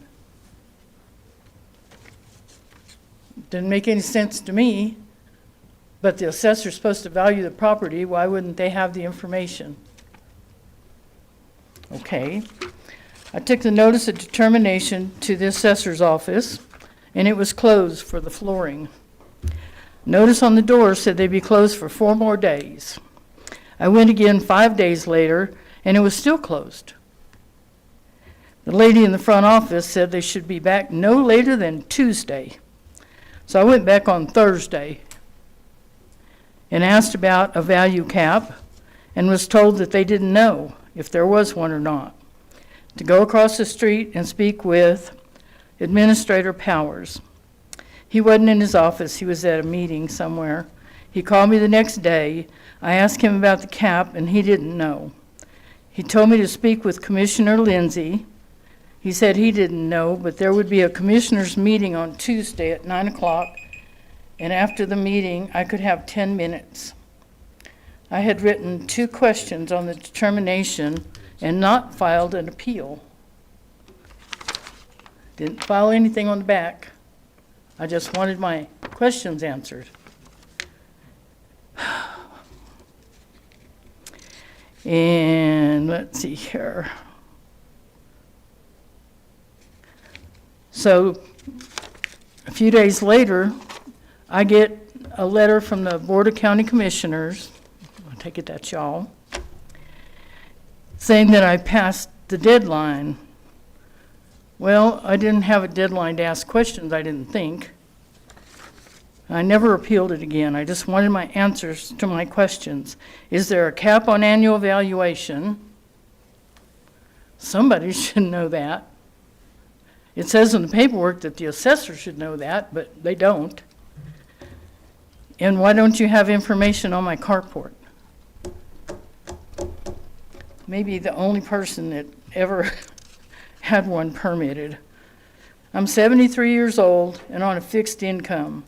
I know I'll be getting a senior citizen discount, but I don't know how much this is going to be, and it really worries me that it could jump so high in 1 year. It's hard for a senior or anybody really to set their budget when they get hit with something that much higher. Does anybody have any answers for me? I see the assessor is in the room right now, and I'll actually... I'm sorry, I can't hear you. The assessor is in the room right now, and I will actually bring her up to answer your 2 questions of the annual increases. And also, I'll answer the question between the city and the county. The city does issue the permits within the city of Cortez. We, however, in the county do not get those. So when we go out and do our evaluations... I'm only hearing about every third word. I'm sorry, my hearing is really bad. Can you... So the city issues the permits within the city of Cortez. We at the county do not get those. 2 different jurisdictions. Okay. So when our assessor, and correct me if I'm wrong, then does the valuation, they go out to the properties within the municipalities and the unincorporated part of the county. So those are going to then get picked up at that present time. So if your carport was added at whatever time it was, that permit never gets crossed that jurisdictional boundary of the city of Cortez to the county. Does that make sense? So the only time they can pick it up is when they do a re-evaluation and they go actually out and physically inspect the property. Okay, so they're not going to raise it more for my carport that already got permitted and approved to me. The valuations, as valuations rise, so if you've kept track of what's happened within the state, just in the last 2 years, the valuations have gone up exponentially. So valuations then are subject to that and how they do their appraisals. So I'm going to probably be the bearer of bad news here, but it probably will go up again, depending on the valuations of property. So what the state did do this year, though, however, in the legislative session, is the property values went from 7.12 on residential, correct? And that they will be assessed down to 6.8 Ish. ish. Yeah, we I don't mean, have an exact. I don't have an we won't exact know on that. until So November. they realized that the residential assessment rate with what's happening in the state, because of the valuations increasing, they have put those valuations down. So, if they put it down, doesn't that mean that that's all you can raise it up? And they put the well, tax rate down. well, I'm going to let the assessor Yeah, answer that for you. They're a year behind, is basically what it is. So what they did is they lowered the assessment rate from 7.95 down to 6.958. We don't know for sure what it's going to end up being in November. So your valuation stays the same, but your assessed value is then affected by that assessment rate. So your assessment rate is going to go down. Therefore, your taxing amount will go down. So that, it won't be that, it's going to go down. No, your valuation will stay the same, but your assessment rate will be less. Tax rate will be less, yes. And there is no cap on Colorado what it can and cannot be raised. There's no cap. We don't stay within a certain number. It just has to be at what market value is. Okay, all right, thank you very much. All right, thank you, ma'am. Thank you, gentlemen. Thank you, Mrs. Hughes.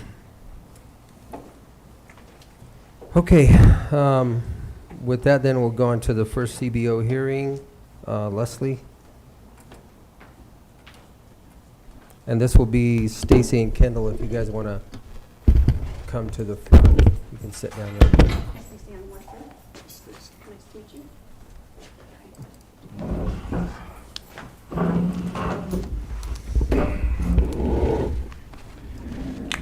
They can go first. Okay. So how we're doing this is we're typically giving 5 to 7 minutes for you guys to present, and then we'll give the assessor 5 to 7 minutes to present, and then we'll ask questions after that to either one of you. And then we'll have our 5 to 7 minutes, and then we'll make a determination. If you use that long, fine. If you don't, that's fine also. Okay. So with that, go ahead.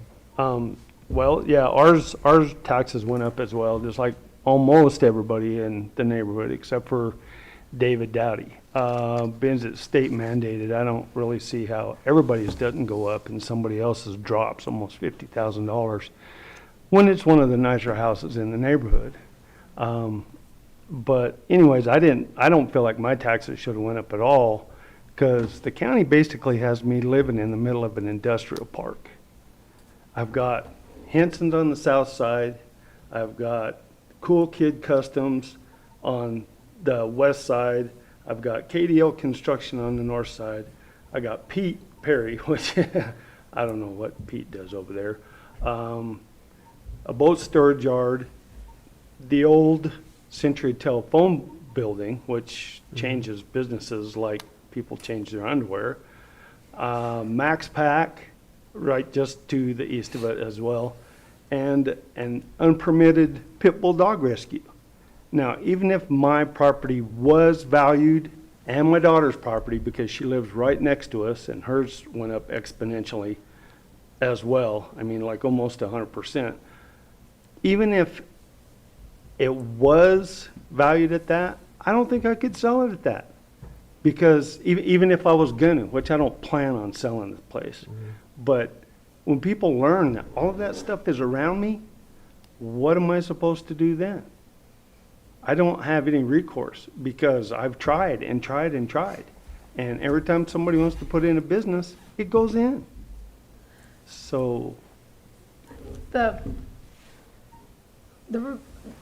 question we have is why we're going up, because Montezuma County's planning and zoning has lost their bite in Montezuma County. I have, on the pit bull rescue, was a non-permitted dog rescue by Montezuma County. It's in my backyard, and I can guarantee you we're gonna have a dump right next to my land and right next to my daughter's land, because she's dumping old mattresses, she's dumping an old camper, she's putting all this stuff here, and she is non-permitted by this county. And I have been to planning and zoning trying to fight this, and they tell us we have no teeth. Well, she's not a business, but we're surrounded by businesses. I don't know how many of them are actually permitted and how many are not, but it's ridiculous. We're right in the middle.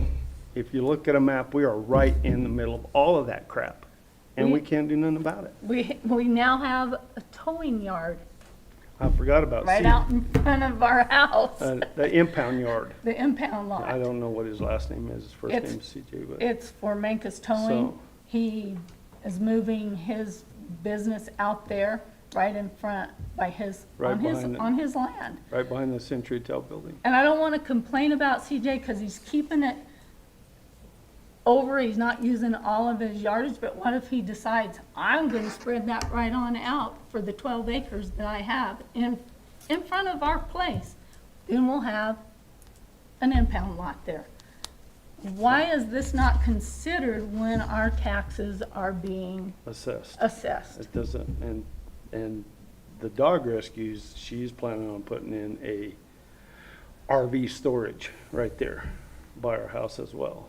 So She's asked even if you about guys tell her no, she's gonna do it. She's done it in the past. Everybody over there's done it in the And past. she gets away with it. So, I mean, we can't do anything about that, but maybe we can keep our taxes from going up so much because of it. Any thoughts? We'll wait till Leslie, and then we will have questions and answers for us. So go So ahead. what my job is as the assessor is to take sales that have happened in the county from the last 18 months. And we put those into what we call neighborhoods, and it's not itty bitty little neighborhoods. Your neighborhood consists of 1,300 properties because you're in the county rule. You're not in a subdivision. You're not in a town. You're in a, you're out in the county. So we take those sales that happened in the last, 16, we can use 18 months. We use the 16 months. And we put those into neighborhoods and split them up, and all of the cells warrant increases in values because all of the cells are selling above our values that we have in our systems. So we do mass appraisal. We increase all the values straight across the board in neighborhoods. We don't have any way of picking and choosing because we have almost 16,000 accounts. We don't have time to pick and choose who gets what. And when you're looking at stuff, you need to look apples to apples. I am looking apples to apples. I have a spreadsheet. Okay. So going on with my my appraisal, the property use is residential. The site address is 27160 Highway 160. Parcel number is 35907200012. Account number R002579. The land area is 8.85 acres. The house improvement is 2,892 square feet. Our original assessed value that went out on the NOV was $310,479. We did not adjust it after the first appraisal, and the taxpayer's estimate value is $289,225. The subject property is located off of Highway 184 and is not located in a subdivision. The property has 8.85 acres of land with a 2,892 square foot home. The outbuildings consist of a 140 square foot woodshed valued at $9.13 a square foot, and a detached garage and lean-to that was discovered at the time of the field inspection. We don't even have that on your property record. It's been there for 20 plus years. But that's going back to we don't have any building permits and we haven't been to your property. It was built before I required, there was The required permits. the property the detached garage and the lean-to will be added in the 2022 assessment year.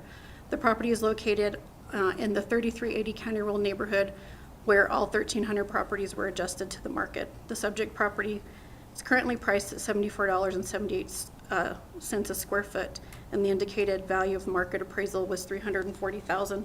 However, we're not asking for that increase. So on the comps, can that go?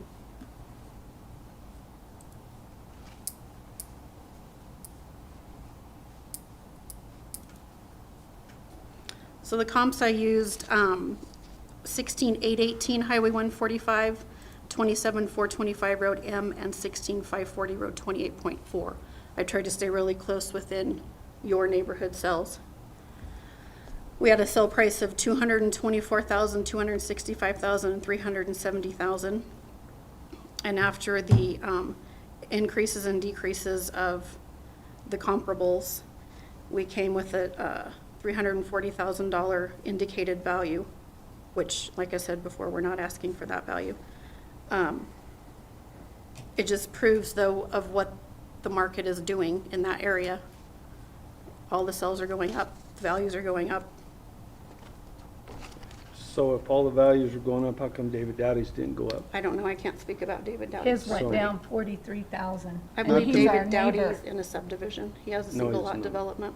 He has 6 acres. He's in a subdivision. He just put a new building, stuccoed his houses, has another shop. But that So I happened think- this year, and that's going to be adjusted for next year. I think it's important to just stay on topic. I mean, the assessment was levied with the comparables, and so let's But go there. are there never any extenuating circumstances? Actually, I have some questions then. So, because we're going to go. Well, we haven't finished looking at her presentation. I'm sorry. No, it's okay. We're pretty, I mean, the comps show what I did on the market approach. Now, as far as the dog rescue and all of the businesses, I don't know. That's not Those are a something separate issue, so Yes. I'll try to address those after the fact, but first of all, we'll look at the assessment, which is your question that ties into that. as far as non-compliance and the land use code, which are two specifically different items. Right now, we're looking just at property and assessments and values. So looking at the comps, so your rate was increased by $21,000, which is only like 1%.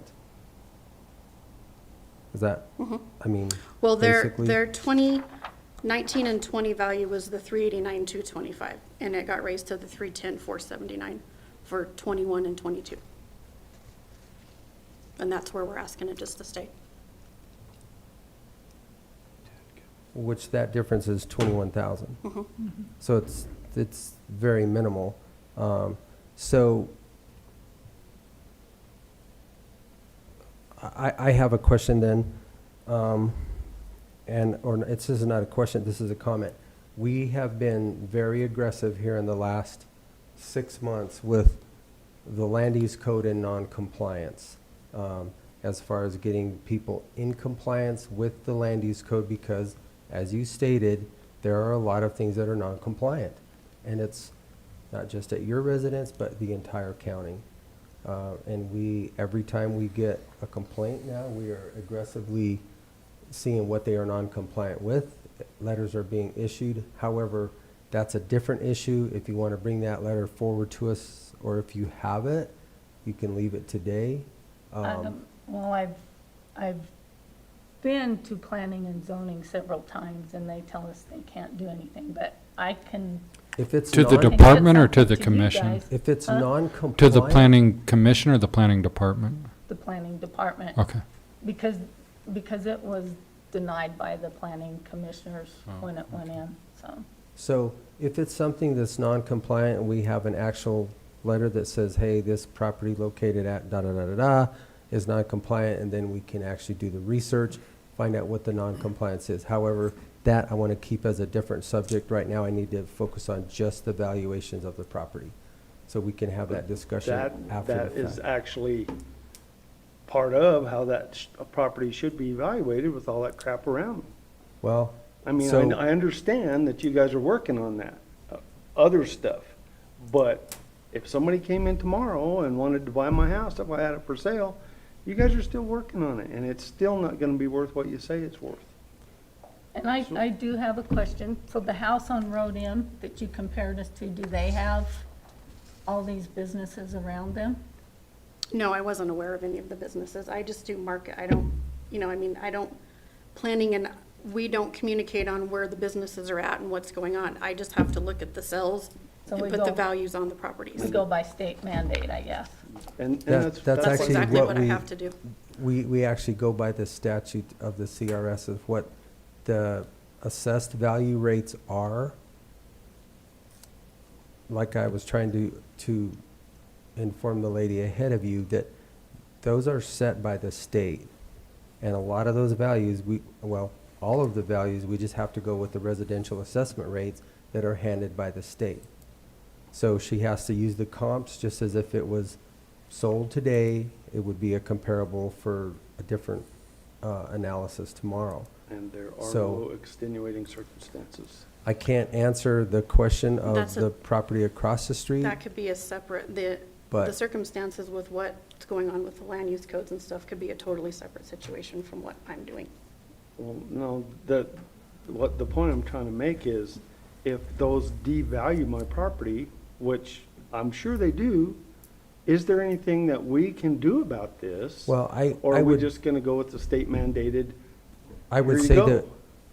that we would have to prove that it would devalue your property. And the only way to know that is for you to Try and actually sell it. go, no, not sell it, because you're not interested in sell. I wouldn't recommend that at all. I'm saying is you can get an appraisal, an actual fair market value appraisal. So With current values. that's the only way you can actually determine whether one is or one isn't. Obviously, you're not going to sell it, and I understand that. But you can't just say, this is going to value, this is going to devalue my property without actually having it assessed. Assessor's So- gonna be the same way as you guys. He's gonna No, go, this is how do I know? an assessor of your choice. Where we pay An them. appraiser, would not be an an assessor. I understand that, but he's gonna look me square in the eye and Can't do go, that. I don't know what all these businesses around here is gonna do to the value of your property. I think that they would.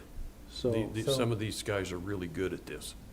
But there again, that's That's your choice. That's your choice, and if you want to do that, you could say whether it is or whether it isn't. So what I'm looking at is they're appraising your property at $74, just under $75 a square foot. The assessed value of your property right now, which is pretty low. Yeah, but I guess I have a So- question. The years on the houses, were they comparable? So we did, and I have to adjust for all the years. So you were in 92, this was in 09, so I had to take the differences off of these off of these comparables to come to your value of your year. Okay. So you And that's guys are how it not works in a with everything. subdivision, obviously, I Like, know where you're at. Some of them The had electric property base, some had forced air. I We're had to make surrounded by everything. To the west So I had a is total the of dog $14,000, house? It's to the west, yes. And a negative $20,000. Immediately to that the I had west? to compensate for in the comparables. yes, her property line borders my property line.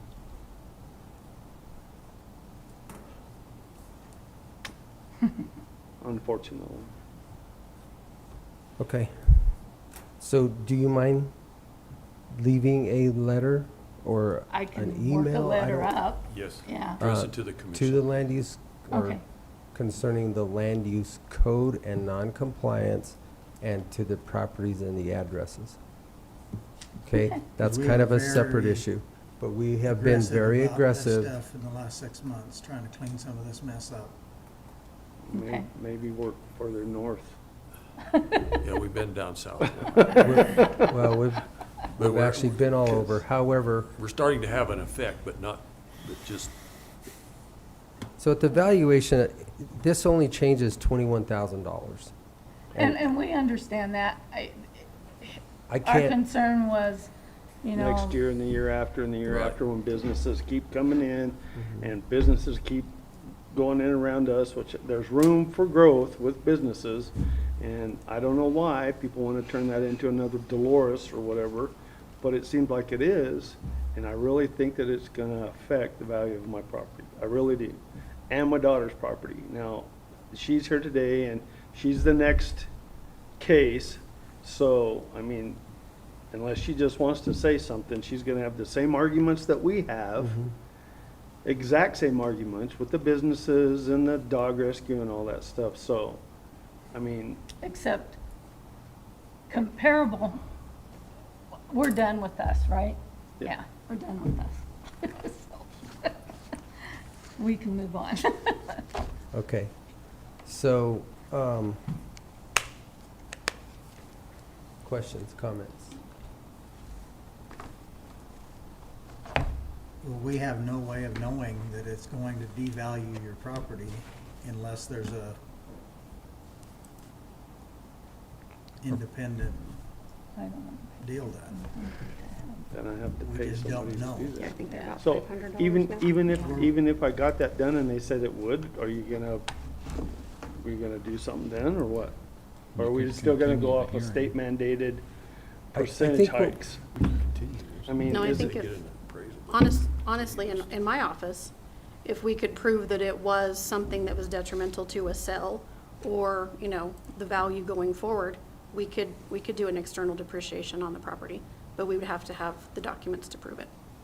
So, and what we, would those documents require? An appraisal. I so mean, we have a choice then.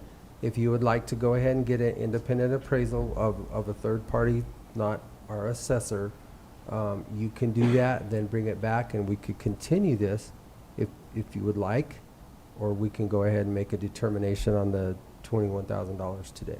And So we'll it's- have to do a determination on this today no matter what, because I have to. Right, we can make it a continuance, Or the other option would be we could write it out and see what happens next reval and see if we notice any declines in your area due to sales, you know, because of all those businesses. Something we could also look at, because we won't reval again until '22. So the last question that I have for you, Leslie, is they talked about a property, and I obviously know all of these properties up there. Was that north side of the county evaluated, or were you just on the south side of the properties evaluated? The whole county was evaluated. The whole Yeah. county? Yeah, we do the whole, I feel your pain. all of the neighborhoods. Right. Yeah, And it's, when were those all done? You send those out in March, April? Well, our data collection period ends, was ended in 20, and then we send out all the notices, May of 21. So the data collection period ended June of 2020. So then we have our time to work on the last 16 months, and then we send out our notices the next year in May. Okay. I think one of the biggest problems in this community right now is property is selling for more than the appraised values. And then in turn, that's what we have to base our stuff on, is the sales, so then that jumps everything. And it's, well, yeah, but that's then taxing me on if I sell my place, what it'd be worth. So if I don't, are you gonna reimburse me? It's not. Well, that's how all of us are. We all have to be that way. But that's, that's the thing. I mean, it's like they're taxing us for blue sky, and I'm not good with that, so. What do? Come in here and talk to you guys and see if you can get something done. That's all I can do, so, but. Which then we are bound by the Colorado revised statutes of what the residential assessment rates are and the comparisons that we have to use to value the properties. So we're kind of in a situation too. However, they do have this valued. I will almost venture to say your property value is going to be much, much greater than $75 a square foot. It's going to be significantly Haven't done anything greater to it. than I that. don't have any water. How could one property, and I'm not gonna pick on a property, but how could, if everybody's is going up, how can one drop? I can tell you that if they ended on June of 20, when that assessment rate, the house you are The one you're talking about, I specifically is gonna be picked know. up for next time. And that was done within the last year, so it missed the whole assessment rate. So when Change. that's picked up on the reval, it's gonna change.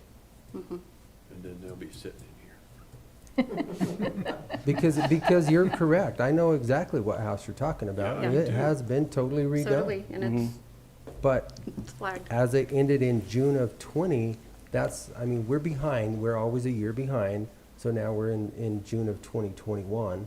So the current changes within this year or since June of 20, the next time it's valued, it's going It'll to show up in change. 22. It's going to change a lot. So I guess can't- ultimately, it's sad that we have to be based on what Denver and What the all state those tells us, areas, yes. what the state Yeah. areas are selling their properties for compared to ours. It's sad that we have to be based And our on that. incomes Well, don't Yeah. meet that. But the residential assessment rates are still the same. That's what you Right. have to look at. So it doesn't matter where it's valued at. The rate is what we look at. Okay. But the values are based off of what is selling But in, the, in our right, county. the Yeah. values are based on Our county, currently so- geographically in our location. So these comps are not used out of the Denver area. They would be twice as high. They're used Right. here locally. So the valuation is then done locally. And we had over 1,800 sales for our last data collection period for the county, which is Trust one me, of the biggest I don't, years I we've don't ever like it had for either. sales. I, We all felt it. every one of our properties have went up well, and significantly. almost every sale in this community is probably sold for $50,000 to $100,000 above not more. appraisal prices. Yeah, Just because the people that bid So- on these homes and stuff, they're not just going out and buying one. You got 5 offers on a home and you put it on the market. And like I it's said- gone within a week. Right. So the lady prior to you, the RAR, the rate went down because they have to keep that spread between commercial and residential. So the state actually did give us some relief in that regards because it did go down.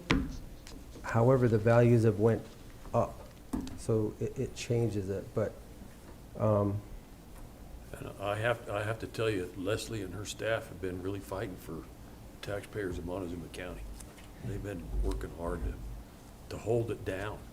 Yours, and like I said, yours is pretty minimal compared to what we saw last week. A lot of those were I think 14. considering my surroundings, it should be, Well, you know.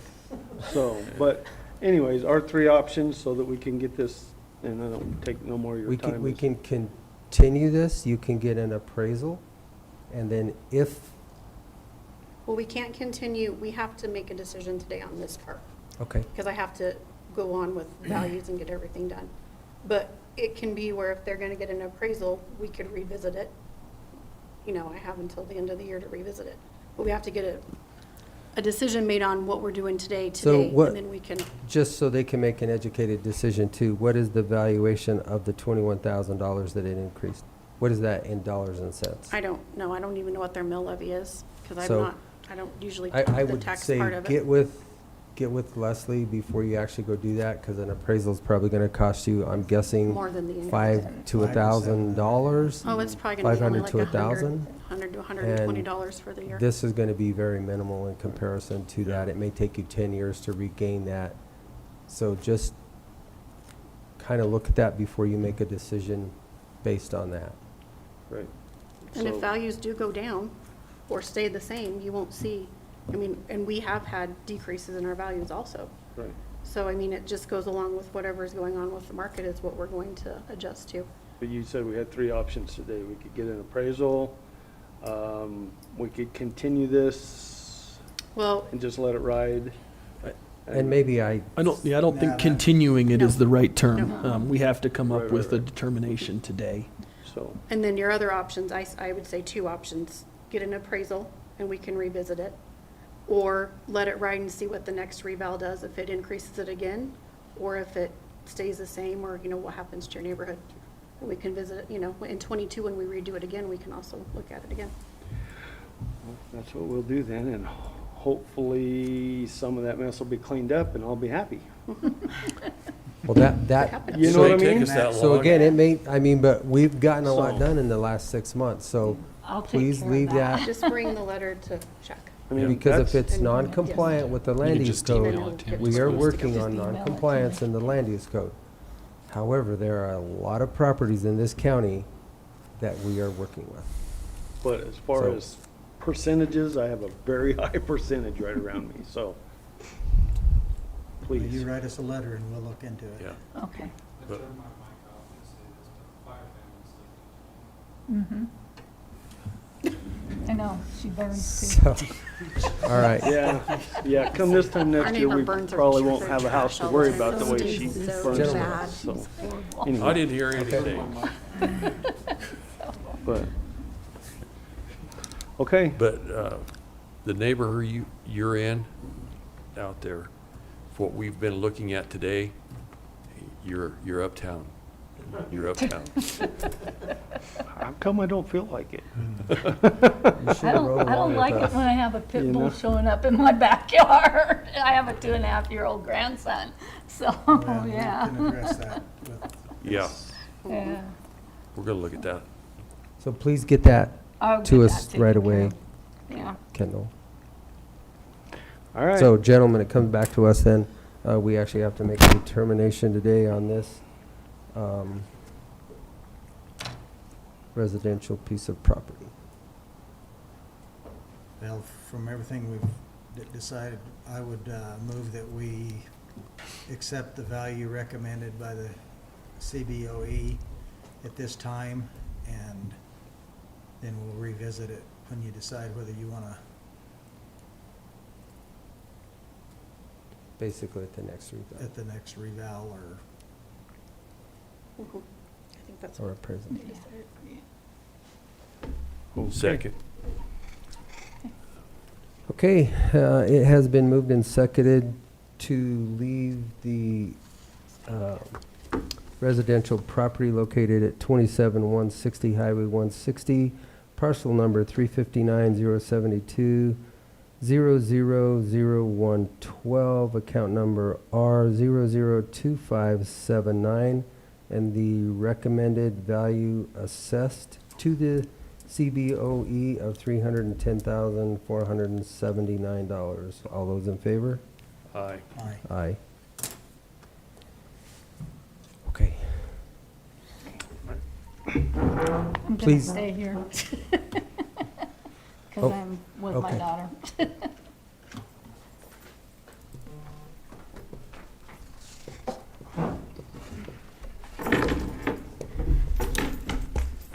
So good afternoon. Again, like you just heard, I'm going to give you 5 to 7 minutes. I think we've probably already heard everything, but if you would like to add to that, you have 5 to 7 minutes, and then we'll let the assessor go on with hers.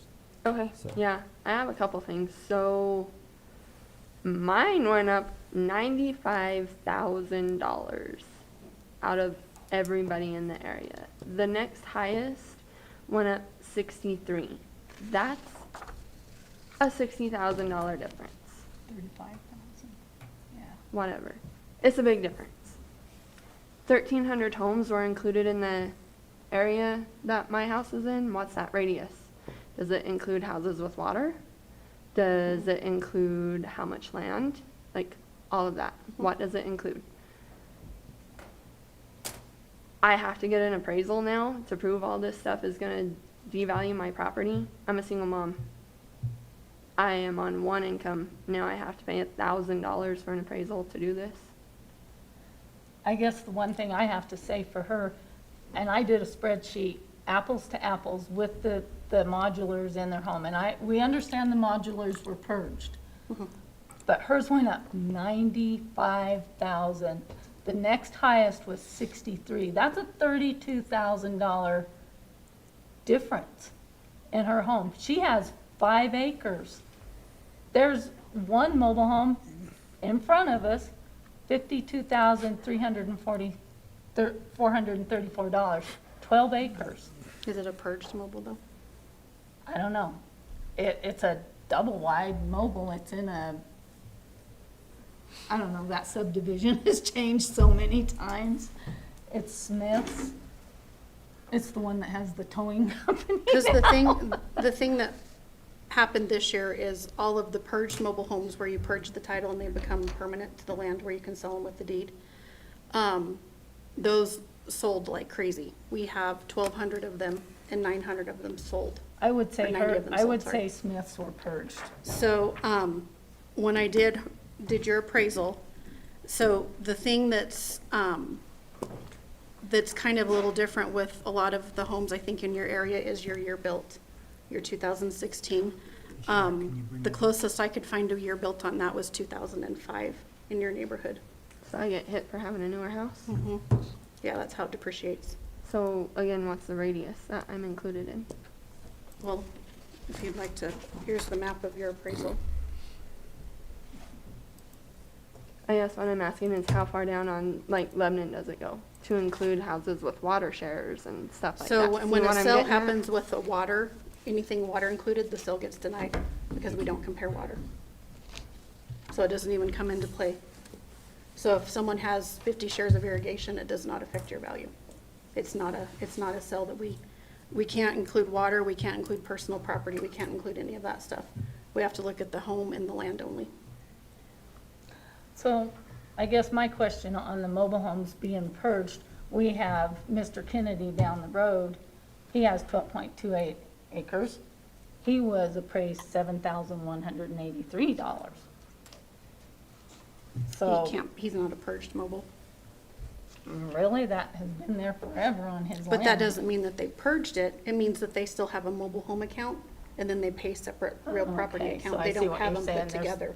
Because these now they can. have different loans. Well, or they get, basically. and when you purge it, it becomes real property and it's considered basically a residence. Right. So when they have, and it totally, because then you're on a residential depreciation, not a mobile home depreciation. So I think I'm gonna have to ask a question here because I have a little bit of confusion. So if it not purged, it's still being valued as a car, correct? You're basically paying taxes to the county clerk's office as a mobile that you just have a license It's plate on. not. Is You that? have two different tax. So you bills. have two different taxations, so if it's So you have a purged, mobile- how If it's yours purged, is it's not purged, one. You get then one it tax bill. becomes under the rate that we go by for the residential property. So it's also under the residential rate because it is considered a residence, but it is not considered to be, you can't sell it as a land and home package. If you sell a unpurged mobile home on property, you deed the property to the new owner and then you change title of the mobile home to the new owner, like So a it's car. like a car. Yes. Where in her instance, she would do a warranty deed and sell it all in one. Correct. And it, Hold on. Because I can still move my house off the property. It's not on a permanent foundation. I can move it. What if I just want Well, you signed to the upgrade my paperwork saying house that it and was. just sell my house? It is on a permanent foundation. The wheels are out from under it. But I can put them back under it and move it off and sell it. but you surrendered your title to the state wanting it to be one. So if you move it off, then the state will probably not like that. And you So signed the state's paperwork. just gonna say bend over and take it either way, basically.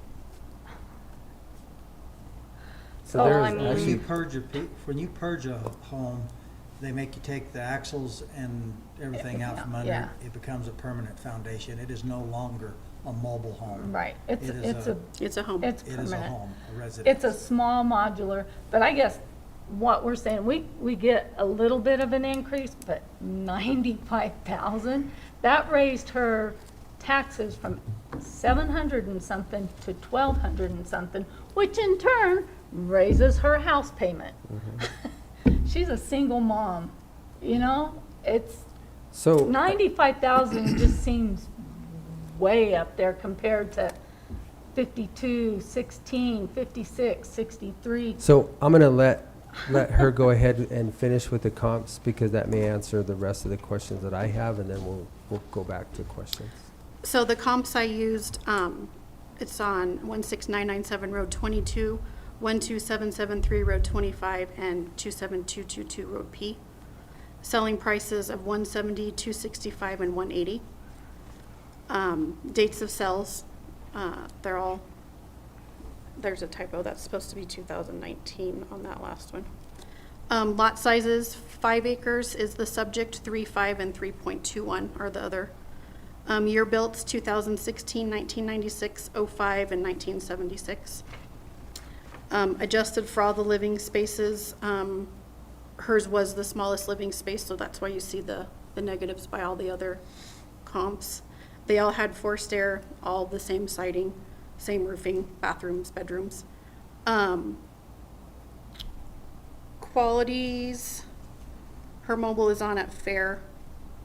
The other mobiles are fair, average, and average, so I had to decrease on those also. They all have the mobile home hookup, which is a $6,000. That's the utilities. That's just straight across the board. So total adjustments were $180,000, $44,000, and $269,000. So for an indicated value of $370. We are not asking for that value. We're just asking to have it left at the $252. And that comes in at $129.85 a square foot.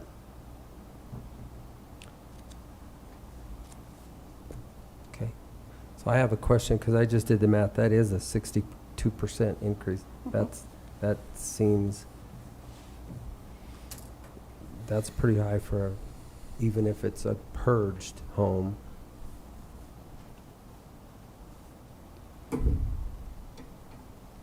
Within those values. Yeah, And Go the ahead, Jim, question I'm that sorry. I'm gonna ask is that reading that square footage value That's is, we're at basically $130 a square foot, in comparison to the one that we just looked at was basically $75 a square foot? I'm not saying it, I mean, I'm just going off of what I have to go off of. Well, I know, but now I'm questioning it, looking at the math. We only get to see these when they come in front of us, so I'm just looking at what's in front of me, and I have a question myself. That doesn't seem relevant to a stick-built home in comparison to a now purged mobile home. So what's happened in So- the past with all of the purge mobile homes is this is the first year they've actually had a real reval, because we've never had enough sales to do an actual reval on purge mobiles, But how can it be higher than a because it's regular never been done before. So all the times these are having increases, the purge mobile homes have never. The sales haven't even been collected. And I'm not saying it's right, I'm just saying that's what we had to do. We couldn't leave that whole section of properties not revalved this year when we had 92 cells in one class.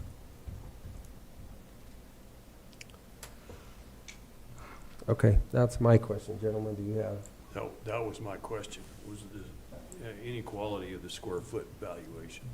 I'm struggling with that. I'll be real Well, honest with you. do what you need to do. I look at two different pieces of property, and because you purge it, and I understand why you did it. No, I mean, definitely understand you want it to all become one. I get that, but I you think would you have have to almost, now for financing anyways. you would almost, Yeah, they won't even finance one Yeah, without it that's being what I was purged. gonna say. So, like me, that's the house that I could afford when I bought it.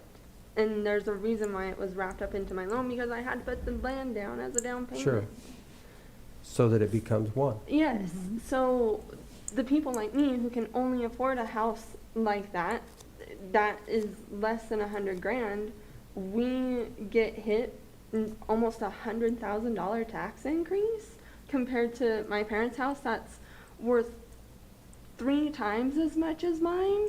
And we, even over in the Lakeside subdivision, across from us, the houses up on their hill, they took a $38,000 increase, a $33,000 increase. Some of them went down. It's like, So, hers is the only one in the whole neighborhood that went up $95,000. That's a $32,000 increase from the 63.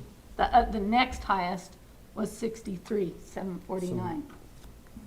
Yeah, so you guys, I we mean, have the latitude. you guys have the latitude to lower it in whatever you feel is just. So within the Colorado revised statute, we're within. Yep. So what the statute says is you shall raise, lower, or adjust any valuation to make it just and equalized within the county. So here's my next question to you, Leslie, because I think that if we have a lot more purged mobile homes, are we gonna be looking at this a lot? Because that 62% increase from basically a 130 to The 75, next lady is same thing, actually same neighborhood as I'm as struggling with.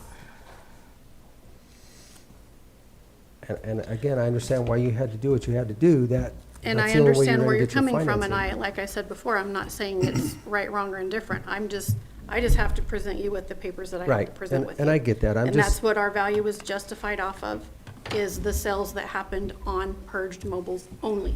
She was not even included in the residential sales. She was only included in the purged mobile sales. Correct. And I see what you're Which is saying. my question is, how can we get a purged mobile home to value at 130 and a stick-built residence at 75? We had a So- sale that happened a couple weeks ago on 3 acres, a 70s model that sold for $410,000. So I'm only doing my job at what's going on here. We're not, understand we're that. not It's like, questioning. don't kill the messenger, I'm your- just here no, doing my no, job. and we're not, so I know. I'm personally up here struggling. I know you're And I doing your understand what you're job, saying. and I'm not saying. I'm just it- looking at the data that's in front of us. And that's 'cause why we don't we're get here to in front of review you, this. because I can't make the decision because I have to stay in compliance with my numbers. Correct, So and you I have to understand make the that. decision. So, gentlemen, we have to make a determination. Their houses, I mean, the $75 or whatever, it's a lot older than Mm-hmm. we do want to. And I get that, because it's a 2016 in comparison to the, I forgot the date But now. modulars depreciate a lot more than. a But not stick once built they're house. purged. Then Actually, they go when on they're, to the when they're residential. purged, they're not anymore. They're not. Mm-mm. They're considered They're an actual actually residence. increasing in value. Try getting insurance. So- Yeah. That's Yeah. the other thing. Insurance. I share a driveway with my parents. There's one driveway in and out of that place. Like, there's not a second access because the state won't allow me a second access off the highway. The highway. So, $95,000.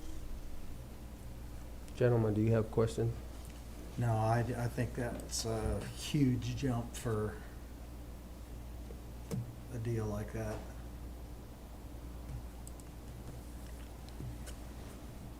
Gentlemen? Trying to figure out where we're gonna move this to. Make sure the numbers stay the same. You have a recommendation, Leslie, or is this it? I have to recommend, Okay. because I mean, when I did the appraisal, the value was even higher, so I mean,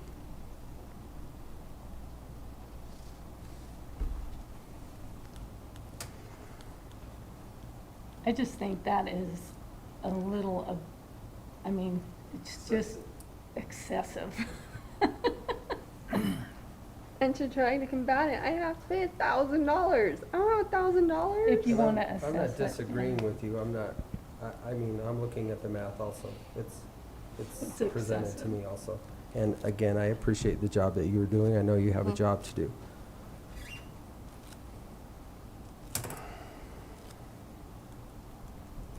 I mean, I have a spreadsheet. I have copies if you want them from our neighborhood. I don't need a spreadsheet, I'm Yeah. just looking at what I have here, and I have questions on just the square footage costs. Yeah. Because we've done a lot of these here in the last couple of days, and I can remember the square footage costs. Have they been quite as excessive as this? We haven't seen anything of 62% yet. Today's the first. So Just no, lucky then, I I guess. can tell you that. And I we- understand her we job haven't. isn't easy. I get that, but So it really, she's just done her job, it has to Yes. come to us as the Right. CBOE. So gentlemen, do you want to talk this for 5 minutes, or do we want to just make some kind of a determination here? Let's talk. I'd split, I would even go as far as just a little bit less than split the raise. And, even that'd be about 205. Even that's a little bit steep. Joel, do you have anything? Well, I was thinking splitting the difference on it, and that puts it at about $205,080 to split.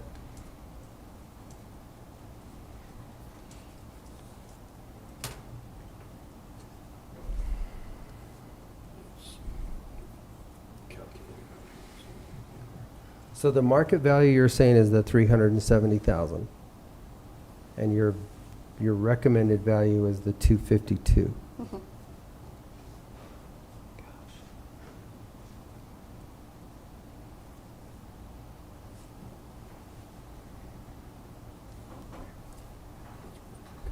Well, if this real estate market keeps going the way it's going, none of us are gonna be able to afford to live in this community.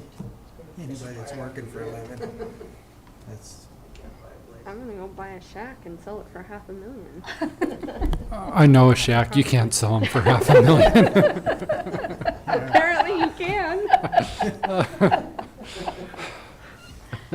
he worth 39 cents, our shack.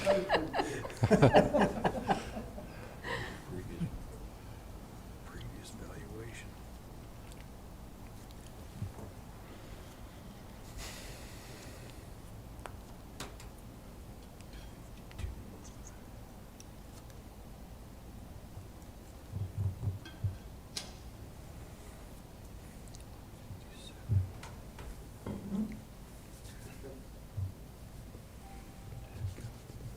So the 2019 or the 2020 value you're saying was the 157?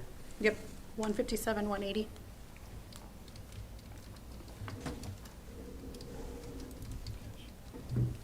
I could do that, I could at least split it. I think this value is,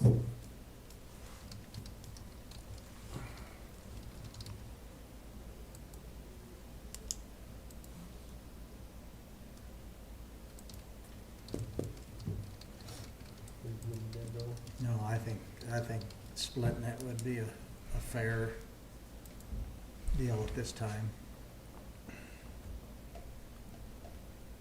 okay. Well, then, would you like to move that forward? I would move that we move the valuation recommended, or to $205,080. Second. 205, 80, 080. Yeah, 080. Okay, it's been moved and seconded to lower this value that was recommended to CBOE from 252,979 to 205,080. Any further discussion? Nope. Okay, all those in favor? Aye. Aye. Thank you. Let us know what you Yes, do, thank you. okay? Huh? Let me know what you do, I will, okay? yeah. And I think we're probably going to see a lot of these from purged to non-purged. Yeah. Well, they can't unpurge it for their financing. I know, So you're I just gonna have understand, to and I make get your it. Why would decisions. you not want it to be Yeah. together? I totally understand that. I would have done the same thing. 400,000 for 3 acres? And a 70s model, And a 70s model? So, yeah. They're gonna break all of us. Well, That's this is like the coming third next one time. of these, you know, but 400, what was the last one? 269 for something on 3 acres, I think it was. But a I've got 70s? 30 260,000 acres is with a like non-purged low one. end of I'll take anything that selling right now. 400,000 for That's all- like all low end 30 of housing. but you're paying the tax basically on the Okay. car. But I what get they're, used to what it. they're doing, Rhino is skin. like Dolores, I said, know, Property I know. the assessed valuation rates are so high that they're moving out into your community. Uh-huh, yeah, exactly. Thank you all. Thank you guys, appreciate it. See you guys next time. Have a good day. Okay, next on our agenda, we have Miss Grabby. Did I say that correctly? We might be able to shorten it because my complaint is the same as hers. My purged mobile home went up 92,000 on assessed valuation this year, from 190 to 282. And comparison value is I mean, there's a modular that right next door in the same subdivision. His value's 254 and mine went up to 282. I do have another 2 more acres than 3 more acres, I guess. But that's a major increase. I looked at other homes in the area, stick-built everything. The most I came up with was an $18,000 increase, and mine is 92. And so now I get now what's going on. Glad they went first. So, you know, again, I'm looking for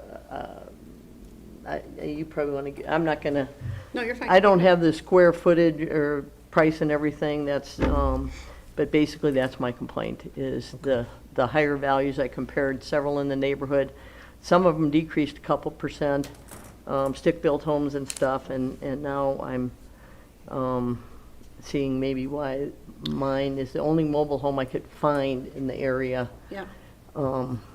So we have you at $80.92 a square foot is what you're at, but you're at 99 is your year built. Right. So that's the difference between, The 2016 that we Mhm, currently just saw, mhm. and the, yep. so that's the difference in the valuation, so.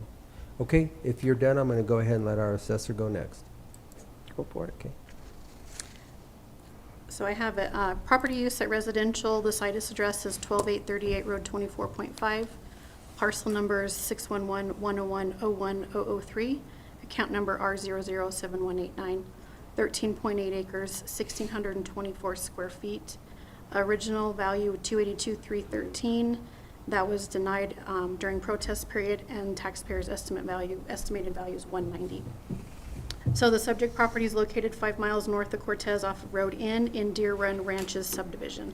The home is a 1999 28 by 58 purged mobile on 13.8 acres. After the field inspection for the protest, it was discovered that the subject property also has a lean-to building and a carport that will be added in the 2022 assessment. The subject property is currently valued at $80.92 a square foot, and the assessor's office completed a market appraisal of comparable purged mobile home properties, and that appraisal indicates a $343,000 value. However, the assessor's office is not asking for an increase. History of the property: it was bought in 1999 for $152,000, and the mobile home was purged in 1999 also. So I believe you bought it purged Correct. that way. Mhm. So that's all the history I have on that property. So for the sales comparisons, I used 12773 Road 25, 24150 Road M, and 16977 Road 22. Same deal as before, only used mobile home, purge mobile home comps. I did not, so as far as the outbuildings, I just put 0 on that for the comparables because those aren't going to be added until next year, so there's no changes for those. She does have an attached garage it's right there in the picture. So that's, the other comparables did not have garages.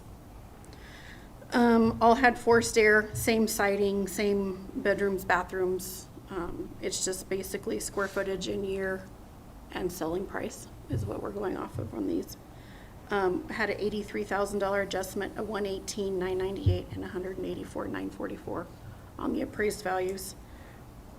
So after all that, the indicated value is $343 based off of the market sales. You have to turn that, Shaq. I can't read it sideways. Jim can't read sideways.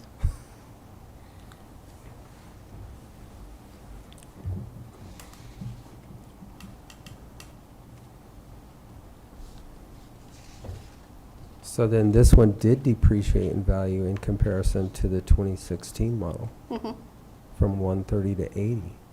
Yeah, it's just like, and all of our houses depreciate also. It just, once it becomes purged, we look at it as a real property. Right. It's no longer a mobile home and Correct. land. Yeah, it's just a And it has, like I said, it residential has a property. totally, it goes on to the same depreciation schedule as real residence, stick-built residential properties. This was purged before I bought it. Yep. Mhm. Okay. So it was always valued when you purchased it as a residential property. Right, but that's why I'm wondering why it went up 92,000 this year. Just based off of the sales that are happening in the county. That's So solely if you look why. at the 3 comps that she compared you to, those have all sold within, again, the last 16 months. So that's what property values are selling for. So basically what they're saying that your appraisal value to the best of their ability as of today would be $343,000 if you were going to sell that piece of property. Okay, they're saying that the recommended value of taxes is $282,000, which is the valuation of the property. Right.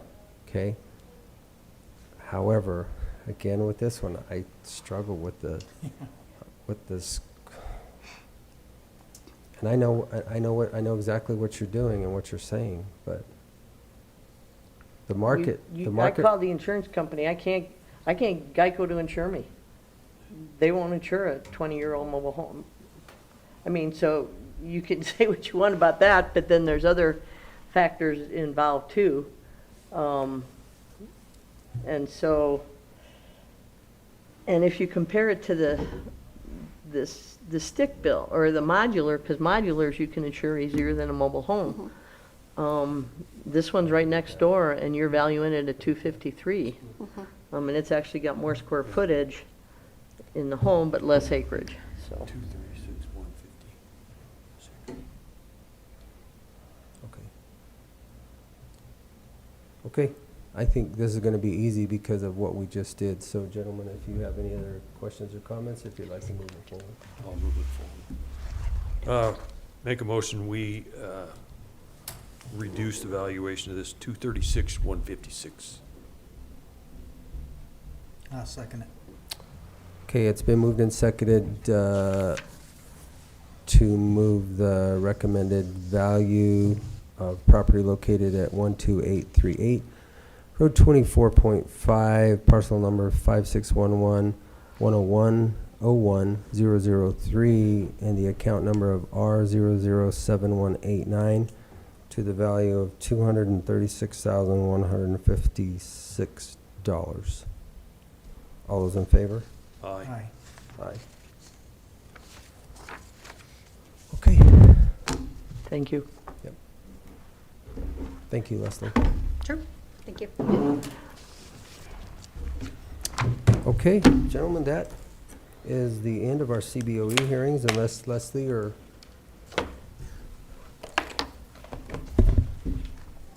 We only have Nothing else? four more hearings, or what? No, that's We're it. done. That's it. Really?